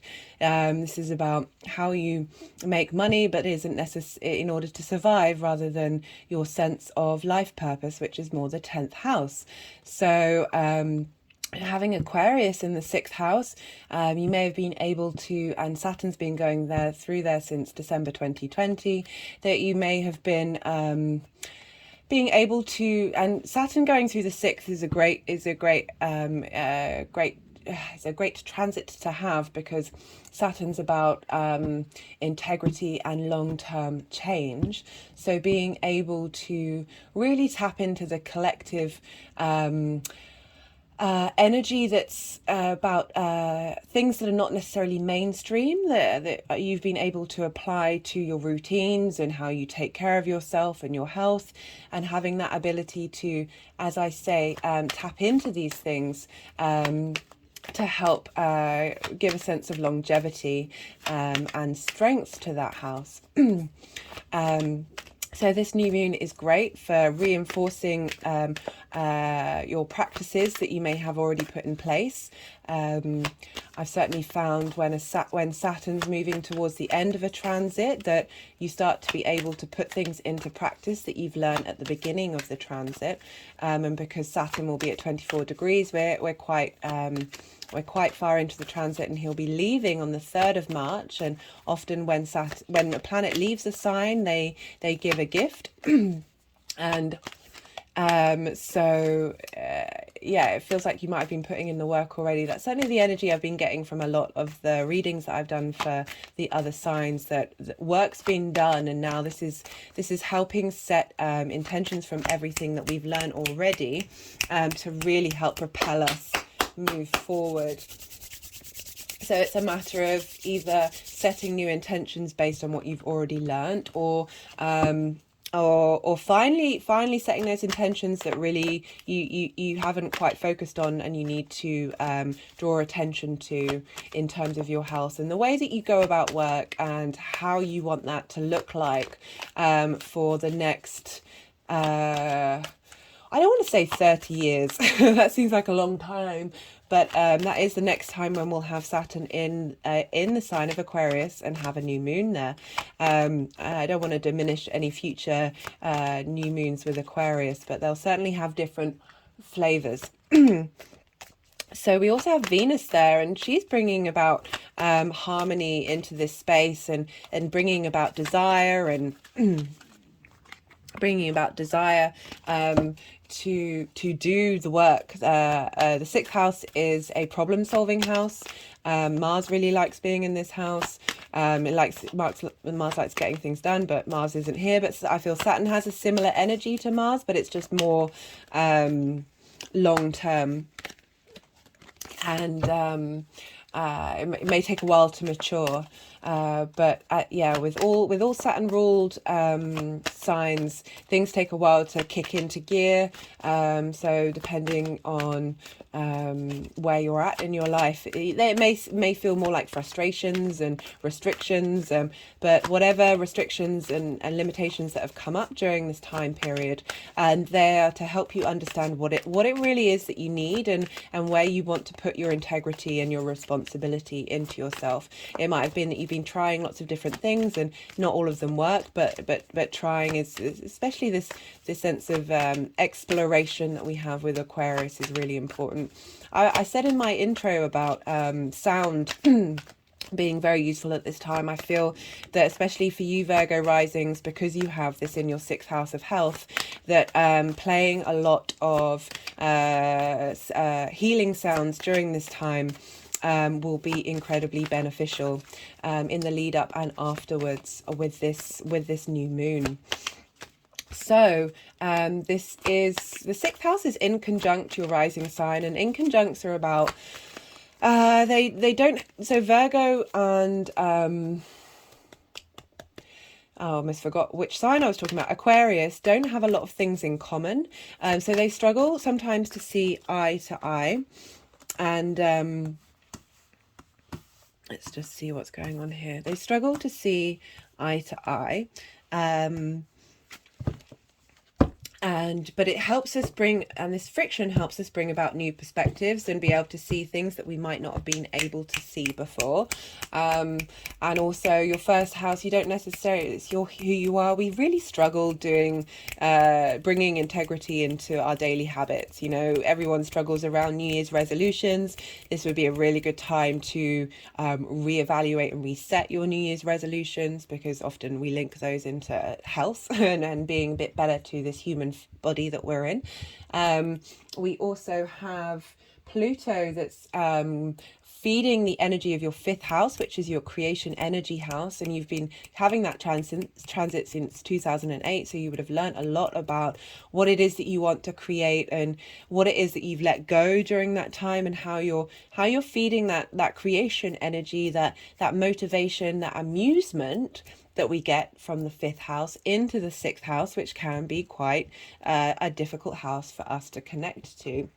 We also have Jupiter and Juno in Aries in your 8th house, which is other resources. This is about bringing in your understanding and commitment and wisdom of what it is that you need from the outside world, helping bring about opportunities from the outside world that can funnel into so I see the outside world and also as the universe as a whole, like galactic energy, not just earth energy with the 8th house.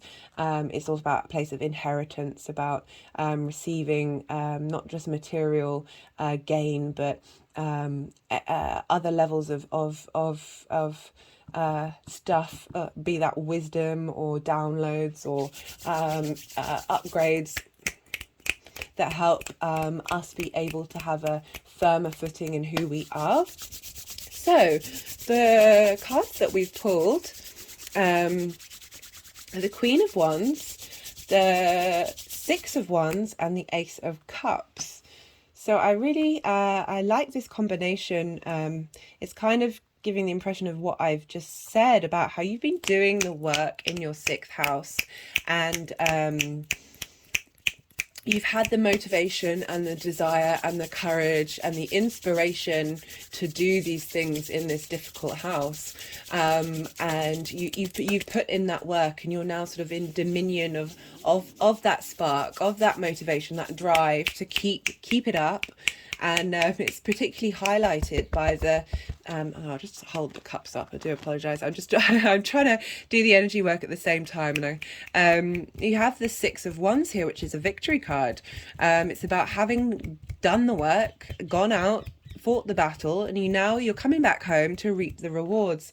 But it's also, this figure wasn't the only one doing the work. It's implying that there's a collective element to this spark, to this drive, Again, with Aquarius being in the 6th house, with Aquarius, you're quite able to sort of receive downloads from the air. So really utilizing that collective energy, that collective wisdom to help you put in good practices in your 6th house. And interestingly, we have the Ace of Cups come up in the final position. I love that the Ace of Cups has come up in the final. This is a new beginning. Having, you see, the water is just pouring out. You've done the work. You've there's a sense of victory and a moving forward to another level. Water is very purifying. This is coming from, we've got the wings of peace. You are at peace with your physical and emotional body. We are, what is it, I think it's more than 80% water, but we are water bodies, and you've tended to your the water that's physically in your body, the emotional connection.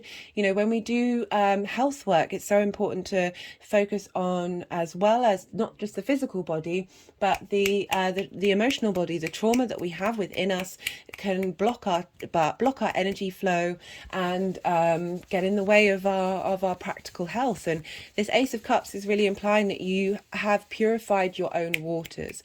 You're able to now move forward with a sense of serenity, the sense of balm, this emotional abundance that you have, this free-flowing energy that's come about through the work that you've done, and feeling incredibly refreshed from what you've been doing, and certainly long-term reaffirming that and creating space for that.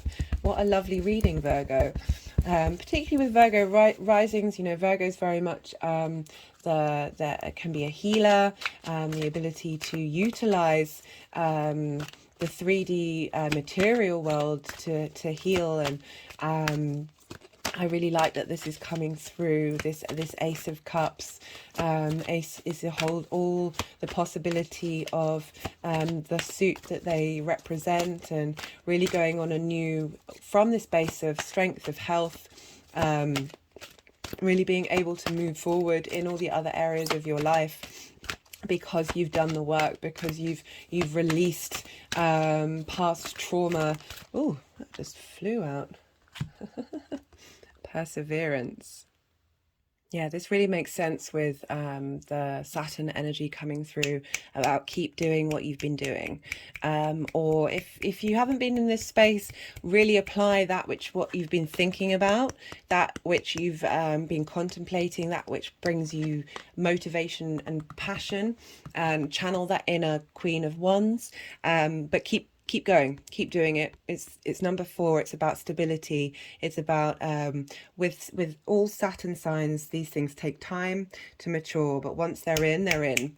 And sometimes when we struggle with Saturn energies, because we keep having to do the work, it gets to that point when you know something and you understand it, and now you can't not think it, and you have to keep stepping up to your own plate. But the work that you've done has meant that you will persevere.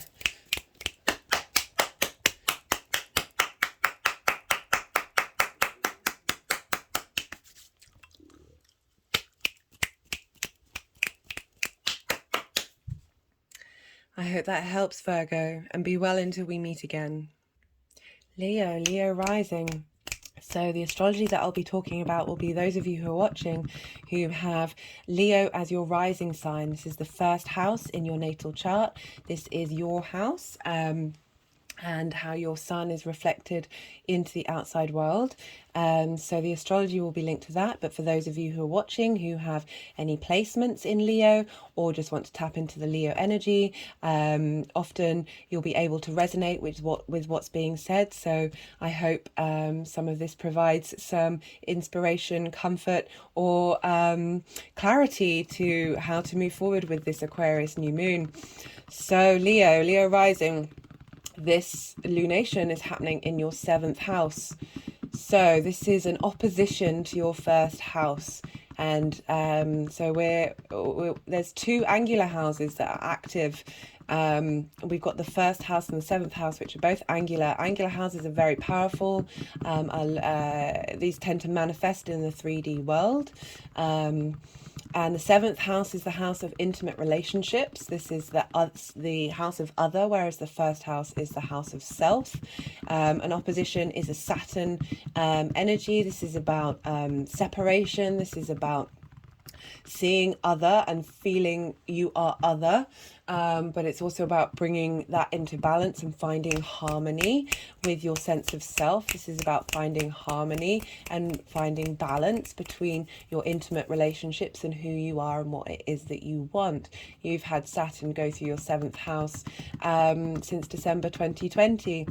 This may have felt like limitations and restrictions in your one-to-one relationships, but anything that may have come up that may have felt negative is for you to then reevaluate what is integral to you, how you really want your one-to-one relationships to be. And often when we are faced with boundaries, we reassess and reevaluate what it is that's meaningful at a truly deep, authentic level. It's helping us bring about responsibility into that space and how we interact with others, as well as how we want others to interact with us. So, sorry, Leos, they just wanted me to do a bit more energy work. Right. So, we've also got Venus here. And Venus is helping smooth out the potentially cool and distant edges of both Saturn and Aquarius, helping bring back into the personal, the big collective, higher perspective energy that is linked into Aquarius. And helping give you a bit of sweetness for these new moon resolutions. New moon seed planting, but it was also the Chinese New Year. And perhaps because Mercury and Mars have now gone direct, this is also a good time to put down New Year's resolutions that might manifest. Particularly in how you want your interactions with one-to-one relationships to be. This doesn't just have to be romantic relationships. This can be in a profession environment. And so say you work one-on-one with people, this can manifest in your seventh house, as well as the people who you're very intimate with on a friendship basis. The people who you are within kinship with, who are more than acquaintances. We also have Pluto, which is in your sixth house, which is your house of routines.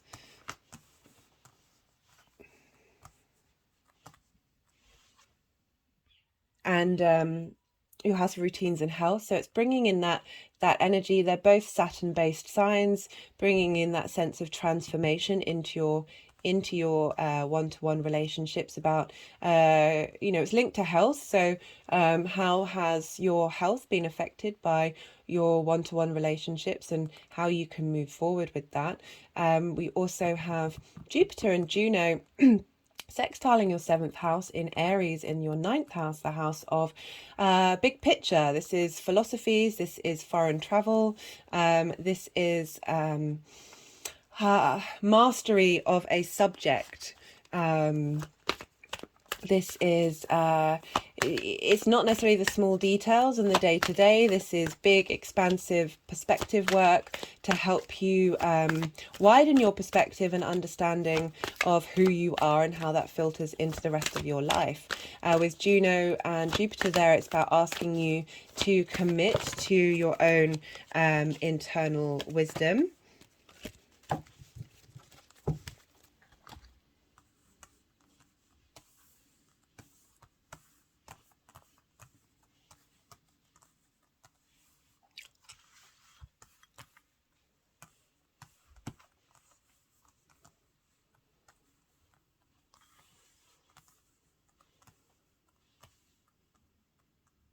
Okay, let's see if that's all that they want to do.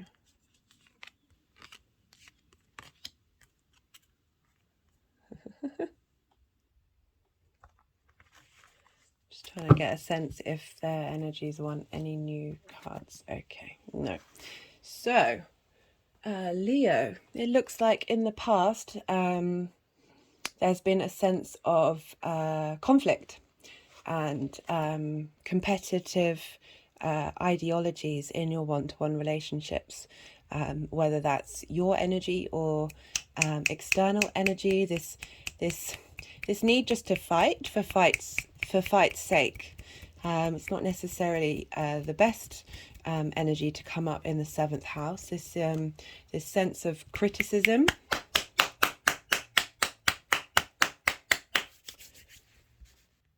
And agenda pushing, like fighting over the small things. It can also be playful fighting.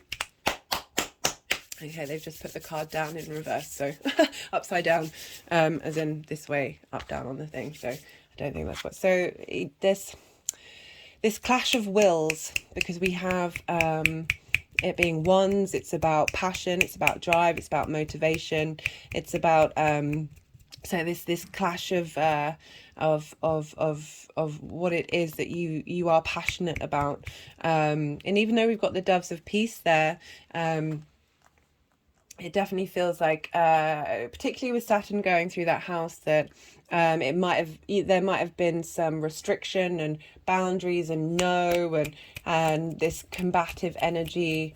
We've also had Mars in Gemini, which for a long time that may have impacted your one-to-one relationships and decisive words, and not necessarily zooming out and realizing what's important. But what I like about this energy is we've got the Page of Wands coming through, this heralding in a new, whereas we've got all these wands hitting each other, and being in discord, they're not all in the same direction. They're going in lots of different perspectives, and a lot sort of with the Page of Wands, we have this single staff, this bringing in, heralding in a new sense of motivation, a new sense of passion, a clearing out of the 5 energy. Pages are very useful, so this is why I see linked to a fresh new, we also, it's linked to passion. What is it that makes you passionate in your one-to-one relationships? And it's interesting that this has come up in the 7th house, because there's a lot of figures here. There's a lot going on. It kind of looks like a madhouse going on. There's been a lot of conflicting energy happening, and we see with the Page of Wands there's a sense of calm, but there's a sense of freshness, a sense of new beginnings. And what's lovely, after this, we've got the 3 of Cups, which is about harmony, which is about having collective energy working together, and finding real pleasure with it. I love that that's come through with the Venus Saturn energy. Saturn's nearly at its end of its time in Aquarius, so you the work that you've needed to be done, or evaluating your one-to-one relationships and letting go that which is sort of creating this sort of chaos energy for you, is you're now being able to reap the rewards and bring in this beautiful harmony. 3 is the magic number, just this space of being able to work together with people rather than this conflict energy. There's admiration and harmony in this, as well as the play. I can't really reiterate enough. There's a coming together and a sense of unity. There's a real strength here, and this is lovely energy for you, Leo. And then we have the King of Cups. This is being in command of your emotional state, your ability to tap into your intuition and your emotional place with the strength of the King card. This could, I tend to lean into love readings because I don't want to limit the viewers, but this could also mean somebody coming into your life who represents this king energy. But I really feel it's about you having dominion over your emotions and your creative energy, bringing that through and being able to connect to your intuition about who to connect with in one-to-one relationships. You know, Saturn's been asking you to do that work for some time, and yeah, let me just see what the overall message for this reading is.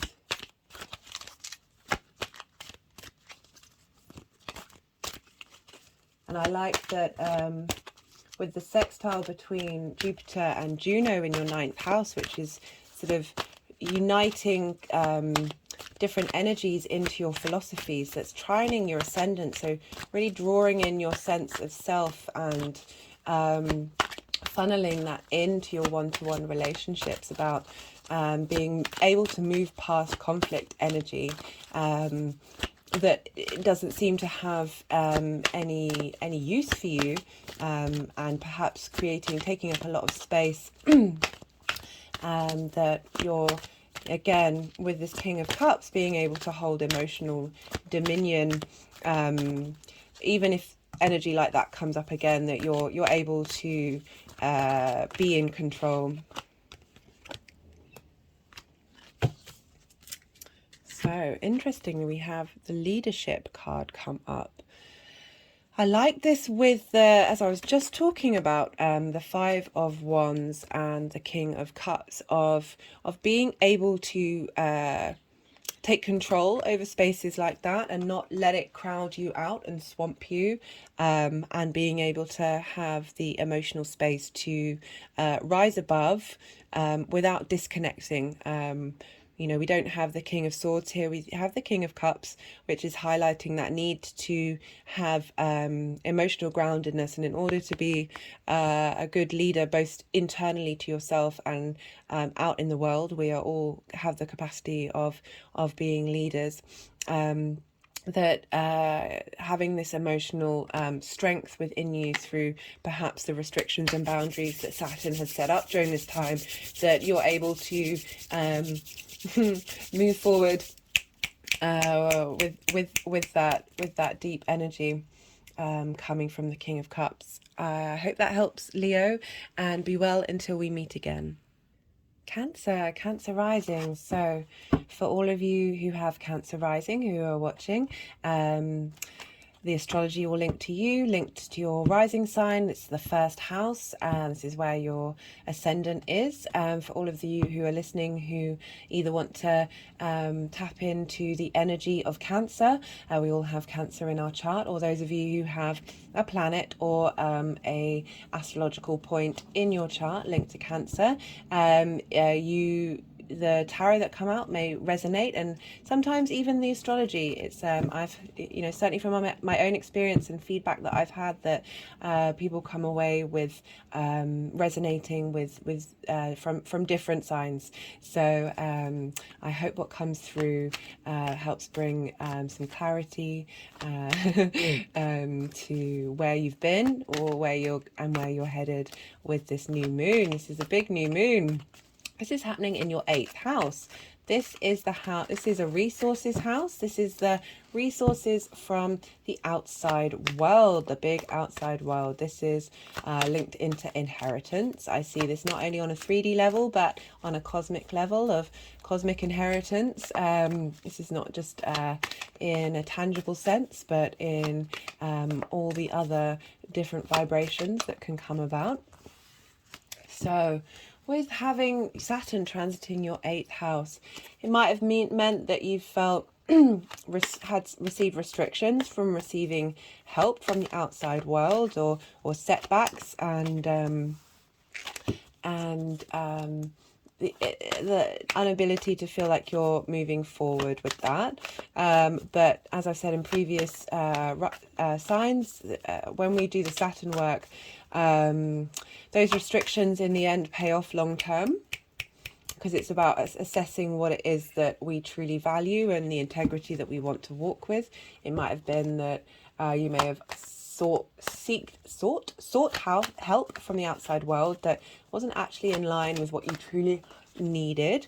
And through this period, Saturn being in Aquarius, it's helped you navigate those waters and truly understand, what it is that really suits you. Saturn will be leaving Aquarius on the 3rd of March, and when Saturn leaves a sign, he tends to leave a gift. I'm just waiting to see what the energies want to do. So at the moment we've got all these cards in reverse, which could link into this sense of blockage coming from the outside world, this boundary that's being set. Perhaps there's been limitations placed on the ability to receive collective ideas and utilize the resources. That doesn't just have to be physical, it can be energetic or mental, but particularly this time, this is a very interesting reading.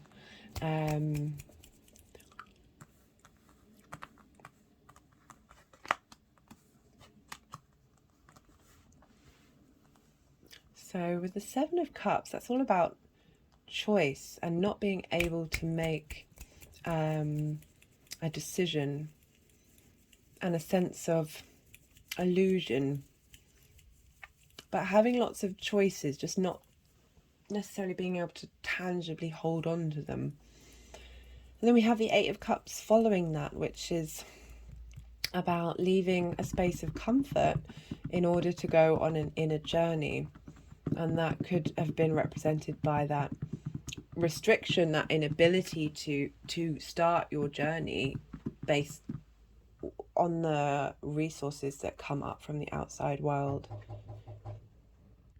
So interestingly, there was just a knock at the door, and it was a delivery.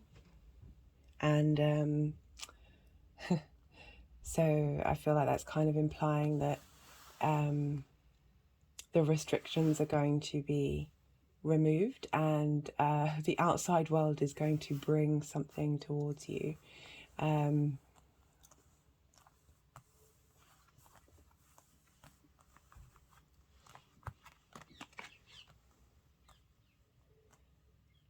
So the Two of Swords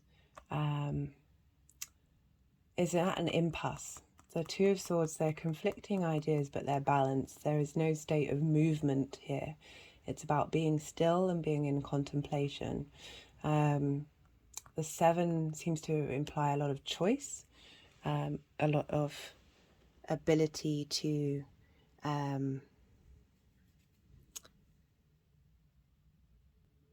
sorry, I just had to pause the video because my battery's down to 5%. This is what happens when you do a long video.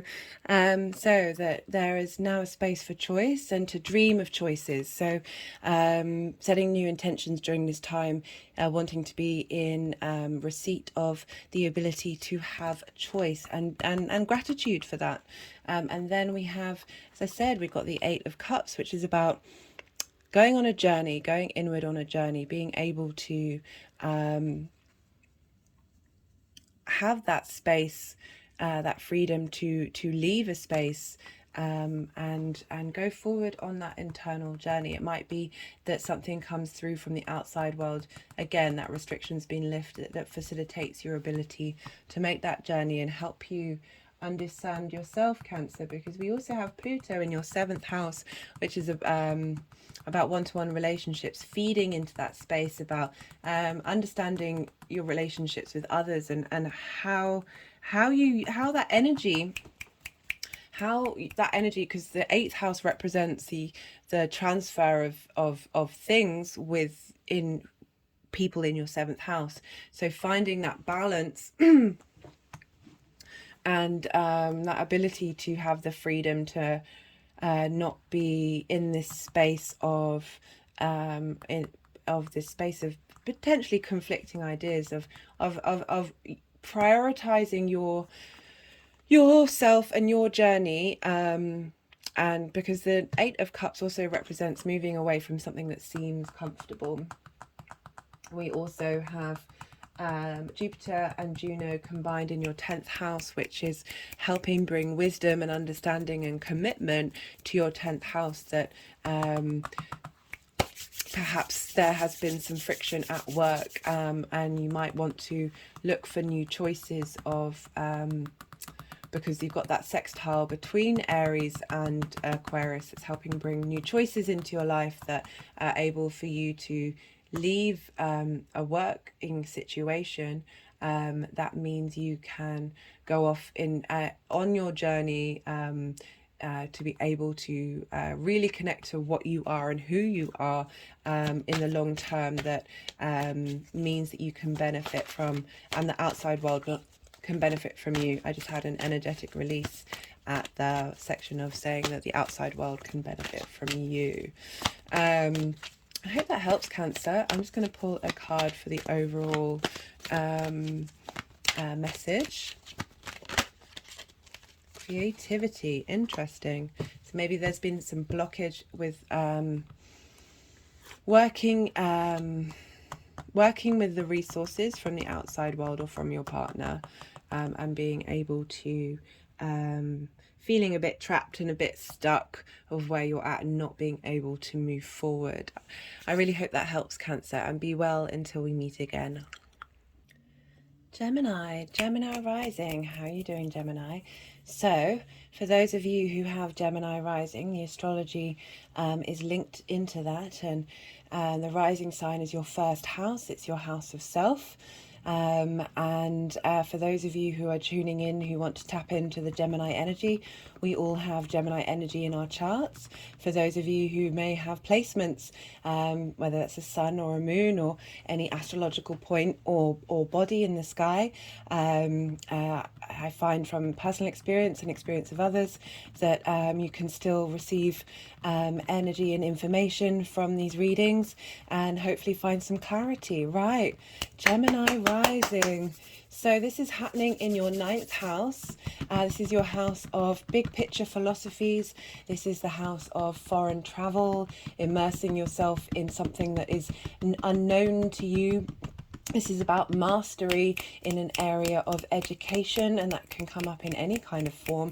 This is about big pictures. As I said, this is bringing your personal philosophies. This is also traditionally the house of the god, of bringing in that sense of how you map out the world and the universe around you, and how that filters into the rest of your chart and who you are. And this is trining your ascendant.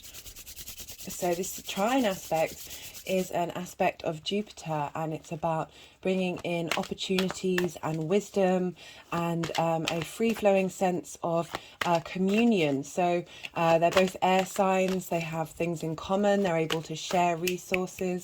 The 9th house is a house of problem solving. So you're sort of problem solving big picture stuff here, helping you reevaluate and redefine what it is that you how you want to operate in the world with your ideals. Having Aquarius here is your ability to think outside of the box, think outside of traditions, while maintaining and bringing through that which you've learned from traditional aspects.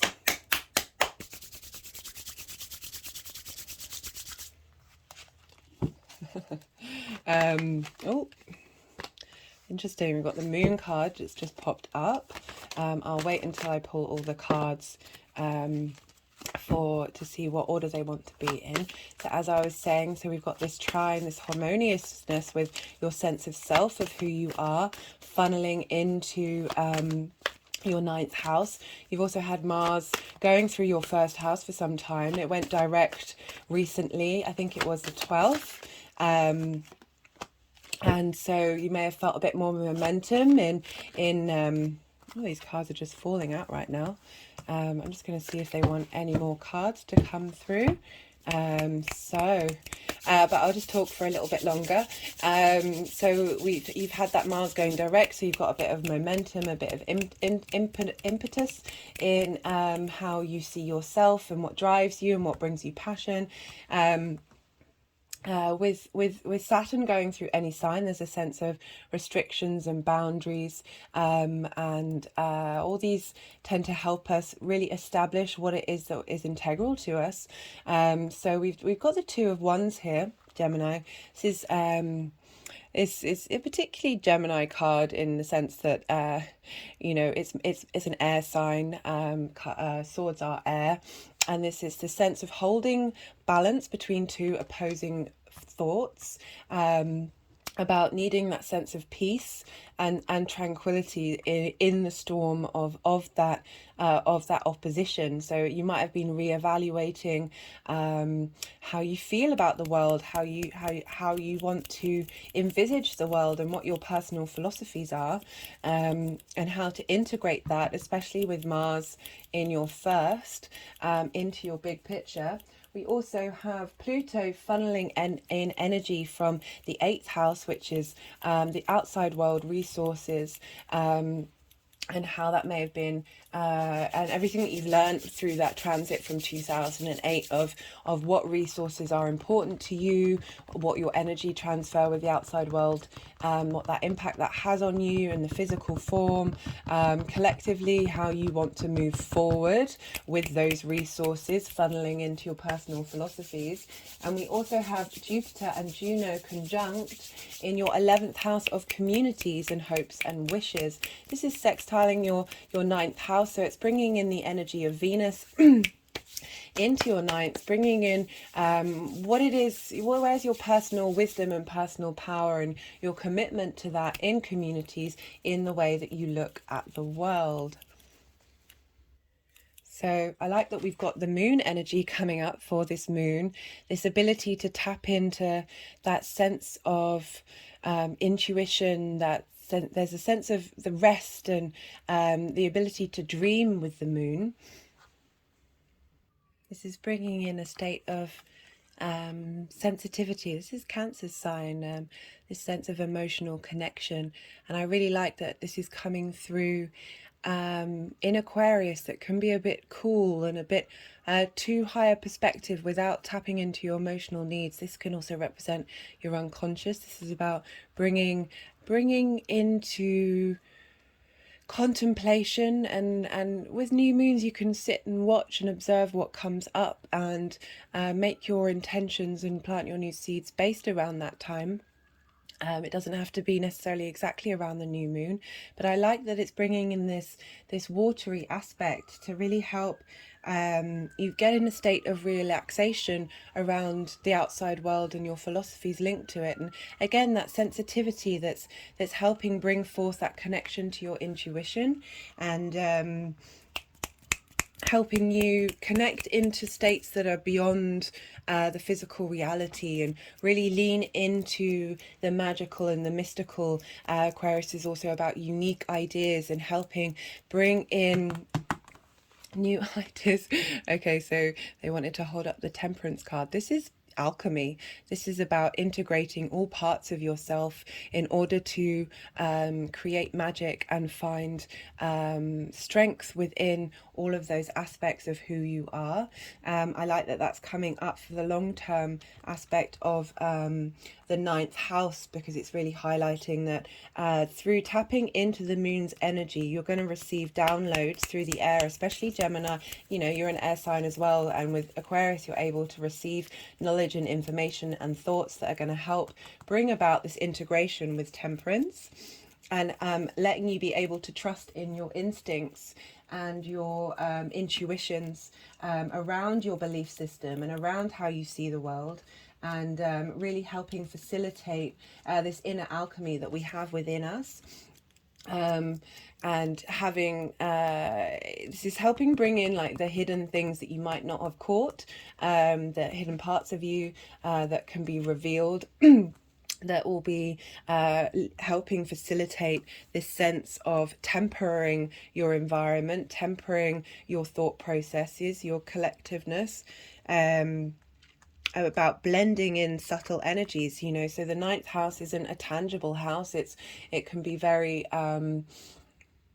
as I said, it's more of a problem-solving thing. So being able to bring in these energies together to help bring evolution to your personality and your big picture thinking. This is a lovely card to have, that is bringing about real strength with how you move forward with your personal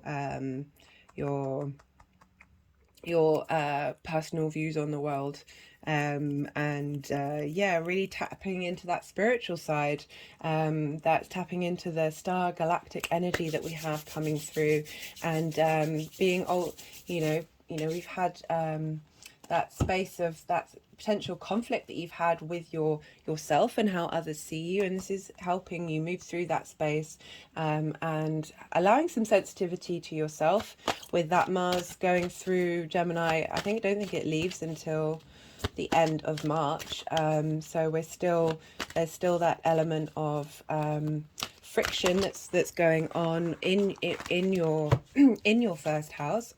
I'm just going to pull a card for the overall message, but I like that you've got this sextile with Jupiter and Juno in your 11th, that perhaps wisdom may come through from your communities, or that are going to help facilitate your big picture views of thinking and how you operate in the world, and how that's going to funnel back into your communities and receiving abundance there, and being able to connect,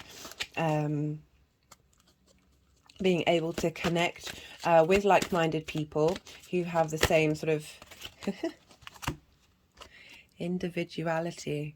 This is an interesting card to come up, because again, we're talking about personal philosophies and the way that you look at the world, and having a unique perspective, having gone through this Mars retrograde and Saturn moving through your 9th house, which is sort of would have provided boundaries and limitations on how you look at the world, and letting you know where it is that you truly need to put your integrity and your responsibility, and this is a very Aquarian card with that sense of individuality, that we are all unique individual beings, but and finding that alchemy of every part of you that makes you an individual human being in this individual soul having a human experience.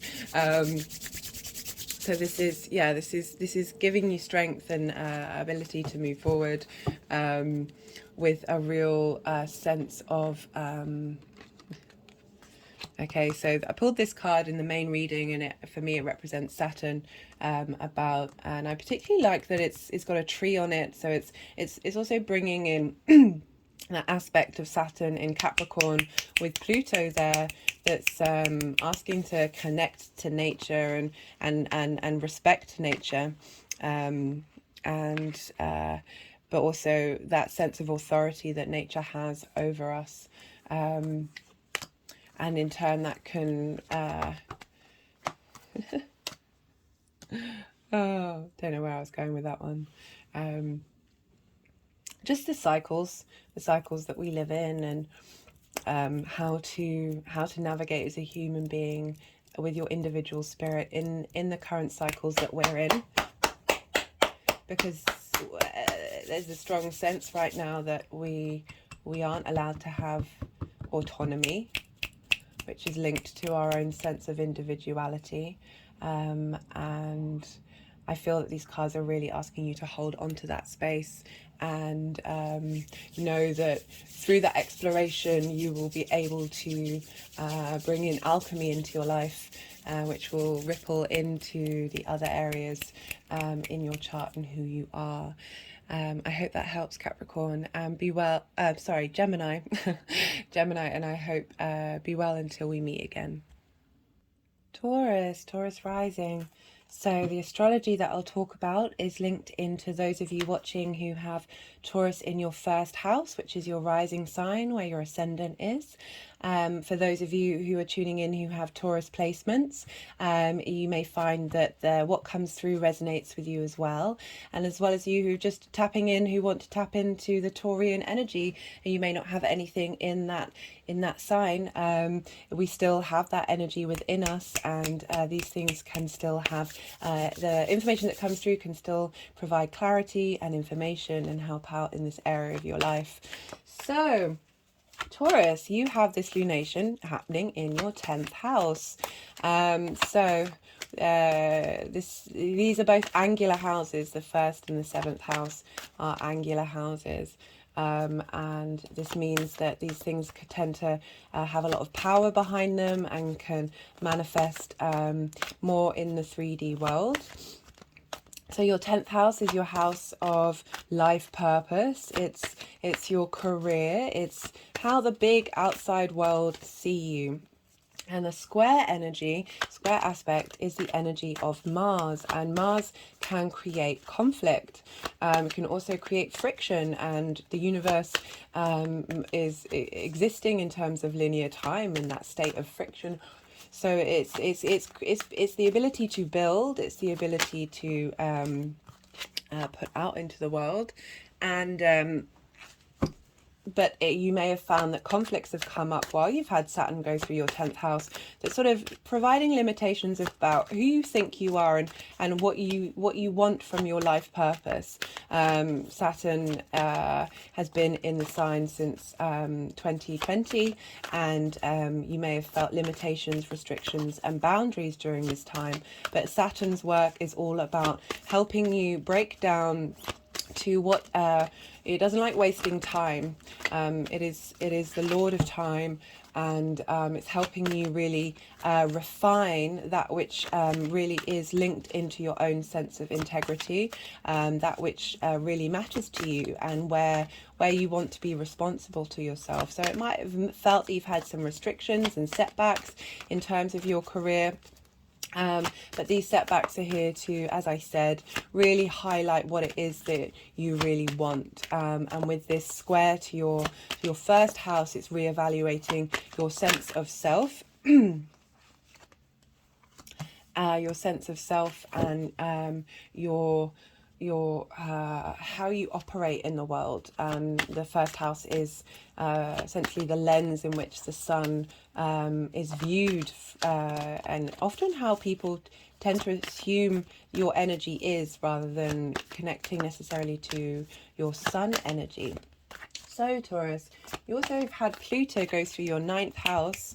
This is the house of how you map out the world, your personal philosophies. It can also mean foreign travel, but in a way, foreign travel in a way of you're immersing yourself in another culture in order to get new perspectives. And it's the same with the sense of higher education, of really mastering something in order to provide wisdom, not only for yourself, but for others around you.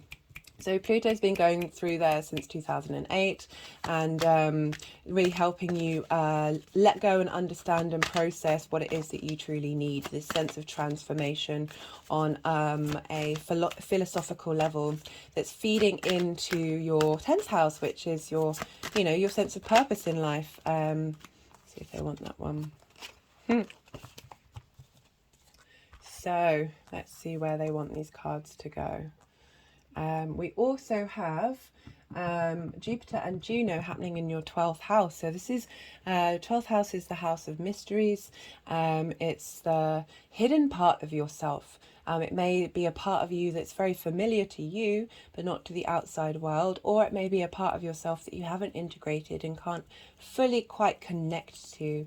The 12th house is the house of self-undoing. It's often when we have transits there during a 12th house perfection year, we're really reevaluating who we are and really breaking our sense of self down, because the 12th leads into the first in order to sort of be reborn again. So we have this energy that's sextiling into your 10th house. So it's really facilitating and unearthing and integrating parts of who you are into your 10th house to help give a deeper and truer sense of who you are and what your life purpose is. So interestingly, we've pulled the Devil card of going through this phase of this could be linked to Pluto in Capricorn, of needing to let go of things that don't serve you. Traditionally in the Devil card, the chains around the figures are loose, implying that we're able to move through this, linking the Devil into shadow work. It's about integrating that part of who you are in order to set yourself free. There's a sense of stuckness with the Devil. It might have meant that with Saturn making that journey through the 10th house of feeling an inability to move past that which hinders you. I don't have negative connotations linked to shadow energy. It's part of who we are. It's part of why we're here in this human experience. But it's about integrating that shadow and not shaming or hiding from it, but really trying to tap into what structures have been put in place that have got you to that stuck energy. This also could be the outside world that has sort of hindered your ability to move forward in terms of your career, particularly with this card. You know, you've got an image of bombs falling and someone in uniform. Like there's a lot of conflict, a lot of stuck energy, a lot of I feel like we're going through the dark night of the soul collectively. And all our traumas being bubbled up to the top where it's just really in our faces. We can't really avoid all of this unprocessed sensations. When we repress things, they tend to come back and build up and smack us around the face. So really working with that energy and integrating it means we create an open space and ability to have energetic flow. I like that the Queen of Cups has come up here. There's a real softness to the Queen of Cups, a real nurturing energy that's coming through, really helping that square that you may have had with Saturn in your first house, that helping you get into touch with your emotional needs that this journey has gone through. Even though Aquarius is air energy, I like that this cup has come through to really help show that when we're in true communion with our emotional needs, with deep understanding, care and nourishment, that our shadow benefits from to help us move forward, that we're able to then nourish ourselves and nourish and I like the Queen of Cups being in the 10th because it's how the outside world sees you, and when we nourish ourselves from a deep heart-based space, we're able to then nourish everyone around us. And it could be that something comes up in your career that because we have the Fool card, which shows new journey. Saturn will be leaving your house on the 3rd of March, and when Saturn leaves a house, he tends to leave a gift. And I feel that this new moon and the intentions that you put down about being able to take care of your emotional needs and release whatever traumas may be linked to what's been blocking you, that you're able to open space and create space for new opportunities to come in. Those traumas you may not even be aware of them, and sometimes just holding space for the idea of that can help have energetic and emotional release, and help take care of who you are without necessarily having conscious thought. But yeah, the Fool card, I like that this has come up for you for this 10th house. It's about setting off on a new journey and having new hope and resilience. And there's such a contrast from the Devil, there's the sense of innocence, a sense of being reborn. But in my practice, this might not be for you. I like to integrate energies rather than cut cords or banish, and I find that the more that happens, the more space that because we all want to be seen, and those parts of you who, whether it's be your personal traumas that you've faced, traumas that your family have faced, traumas that your ancestors had faced, trauma that we have faced collectively, galactic trauma, any of these things, they are elements of existence that haven't been seen and need a big hug, really. Need some care and nourishment, and setting that space. and I feel that that's actually quite an Aquarian thing to do, is hold space for the Aquarian energy.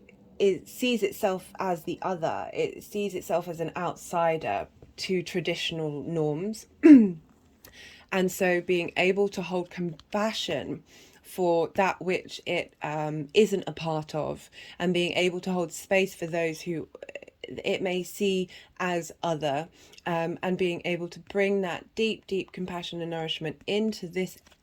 Oh, just had an energetic release. Energy for that really frees us up to make a new journey and help, not just on an individual level, but on a collective level, because when we do the individual work, it ripples out into the collective. So I'm really liking this energy coming up for you, Taurus. And I really hope this helps. I'm just going to pull a card for overall theme, see what comes through. And again, with that Pluto energy in Capricorn, helping really transform your personal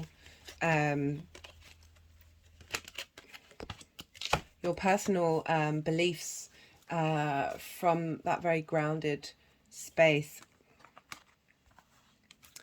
So I just pulled the card Spiritual Career, but they want me to pull another card. So I'm going to see what else comes up.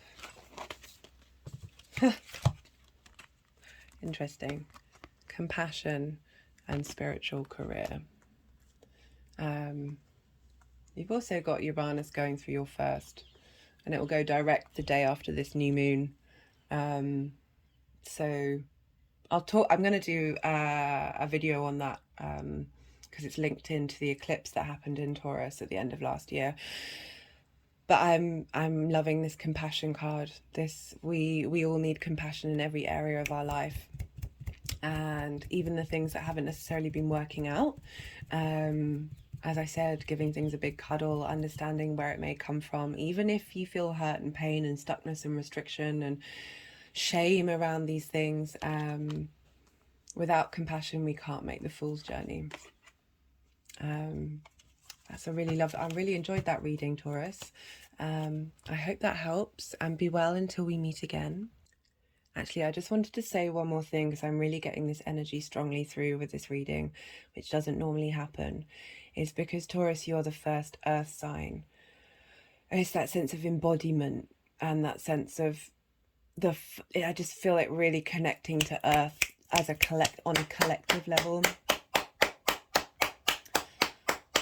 And that this message is in part a collective, just had an energetic release, on a collective level.